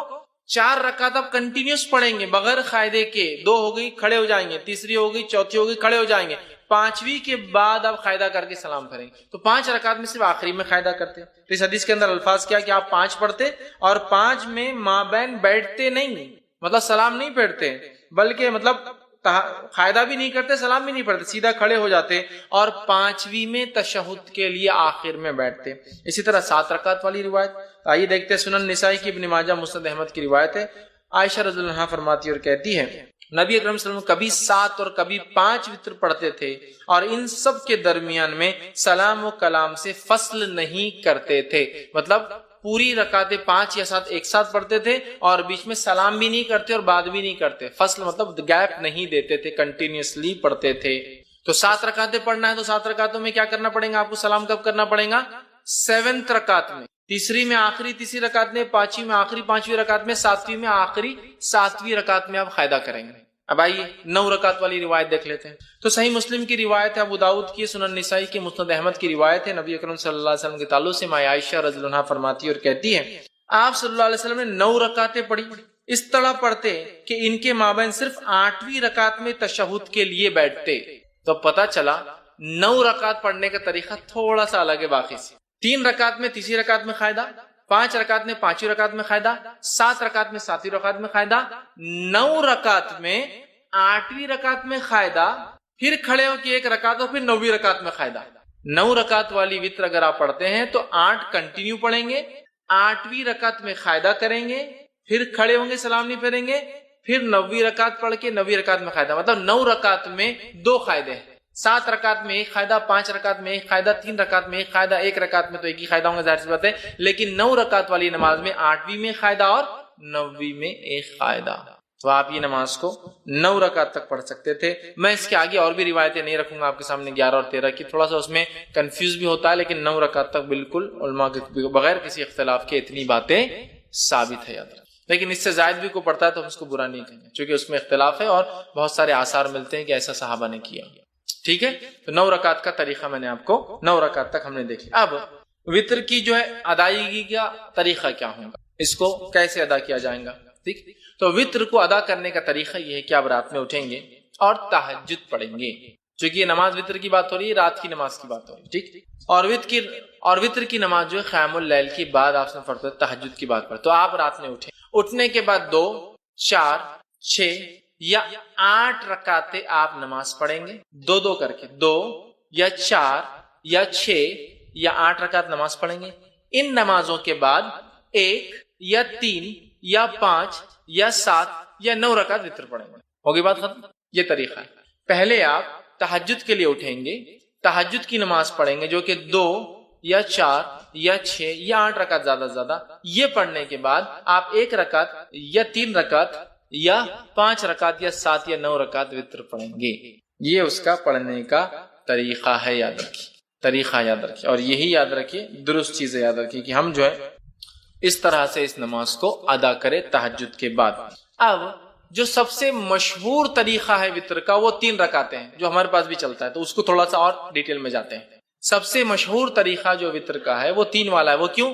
حضرت عائشہ کی وہ روایت یاد کیجئے موطا امام مالک کی کہ نبی اکرم صلی اللہ علیہ وسلم رمضان یا غیر رمضان 11 رکعتوں سے زیادہ نہیں پڑھتے تھے، تو 11 رکعت میں 8 رکعت تہجد کی اور 3 رکعت وتر کیا، تو 3 پڑھنا سب سے مشہور طریقہ ہے۔ اب یہ 3 پڑھنے کا طریقہ کیا ہے؟ اس طریقے سے اس 3 رکعت کو پڑھنے کے 2 طریقے ہیں۔ میں سمجھو آپ زیادہ کنفیوز نہیں ہو رہے ہیں، ہر چیز کلیئر کرتے ہو جا رہے ہیں۔ 3 رکعتوں کو پڑھنے کے 2 طریقے ہیں۔ 2 طریقے کیا ہیں؟ 2 سلام سے 3 رکعت یا 1 سلام سے 3 رکعت۔ تھوڑا اس کو اور وضاحت کرتا ہوں۔ 2 سلام اور 2 قاعدے سے 3 رکعت یا 1 سلام اور 1 قاعدے سے 3 رکعت۔ طریقہ بتاتا ہوں۔ پہلا طریقہ، آپ نماز وتر کے لیے کھڑے ہوئے، آپ نے تکبیر کہی، ہاتھ باندھ لیا، اب آپ نماز پڑھتے ہیں 2 رکعت۔ 2 رکعت نماز ختم ہونے کے بعد قاعدہ کرتے ہیں، قاعدے کے بعد اب السلام علیکم ورحمۃ اللہ، السلام علیکم ورحمۃ اللہ۔ کتنی رکعت ہوئی؟ 2۔ پھر 2 کے بعد آپ کھڑے ہوتے 1 رکعت کی نیت سے، پھر آپ رکعت باندھتے اور 1 رکعت پڑھ کے قاعدہ کرتے السلام علیکم رحمۃ اللہ، السلام علیکم رحمۃ اللہ، 3 رکعت وتر، 2 سلام اور 2 قاعدے سے، 2 سلام ہے، 2 کے بعد سلام پھیر دیا، مطلب قاعدہ بھی ایک زیادہ ہوا، یہ بھی ہوا، اس کے بعد 1 رکعت پڑھی، 1 قاعدہ کیا اور سلام پھیرا، 2 سلام 2 قاعدے سے۔ دوسرا طریقہ 1 سلام اور 1 قاعدے سے، پہلا طریقہ سمجھ میں آ گیا، 2 رکعت پڑھی، سلام پھیر دیا، پھر کھڑے ہوئے 1 رکعت پڑھی، سلام پڑھی، تو قاعدے بھی 2 ہوئے، سلام 2 ہوئے۔ اب 1 سلام سے اور 1 قاعدے والا طریقہ، آپ نے رکعت باندھی وتر کی، 3 رکعت کی نیت سے آپ کھڑے ہوئے، اللہ اکبر کے ہاتھ باندھا، کنٹینیوسلی 3 رکعت پڑھیں گے، اب 1 ختم ہوئی، دوسری پڑھا آپ نے، دوسری ختم ہوئی، بیٹھیں گے نہیں، اب قاعدے میں کھڑے ہو جائیں گے، تیسری آپ پڑھیں گے، تیسری رکعت کے پڑھنے کے بعد آپ قاعدہ کریں گے اور پھر السلام علیکم رحمۃ اللہ وسلم، 1 قاعدہ اور 1 سلام سے 3 رکعت اور 2 قاعدے 2 سلام سے 3 رکعت۔ سمجھ میں آ گئی بات؟ کلیئر ہے؟ بہت زیادہ کنفیوژن نہیں۔ سعودی عرب میں سب سے زیادہ معروف طریقہ وہ پہلا والا ہے، 2 رکعت پڑھتے ہیں، سلام پھیر دیتے ہیں، پھر 1 رکعت پڑھتے ہیں۔ ہندوستان کے اندر 3 پڑھتے ہیں، لیکن تھوڑا سا مسئلہ ہوتا ہے، ہم 3 رکعت 1 قاعدے اور 1 سلام سے نہیں پڑھتے، 3 رکعت 2 قاعدے 2 سلام، بالکل مغرب کی نماز کے جیسے۔ آپ کو بولے مغرب کے ایسا وتر کو نہیں پڑھنا ہے تو پھر ایک نیا لاتے ہیں، ہم الگ کر رہے ہیں نا، بیچ میں ہاتھ اٹھاتے ہیں نا، تیسری رکعت میں اللہ اکبر بول کے پھر ہاتھ باندھتے ہیں، حالانکہ ہر طرف تو رفع ذہن منسوخ ہو گیا بولتے ہیں ہاں، لیکن ثابت کرتے ہیں۔ تو اپنی حاجت کو پوری کرانے کا طریقہ میں بتا رہا ہوں، 2 رکعت نفل پڑھیے، اس کے بعد اللہ سے مانگیے، مانگنے کے ادب بھی بتا دیتا ہوں، حالانکہ اس میں نہیں ہے لیکن بتا دیتا ہوں ادب کیا ہے مانگنے کا۔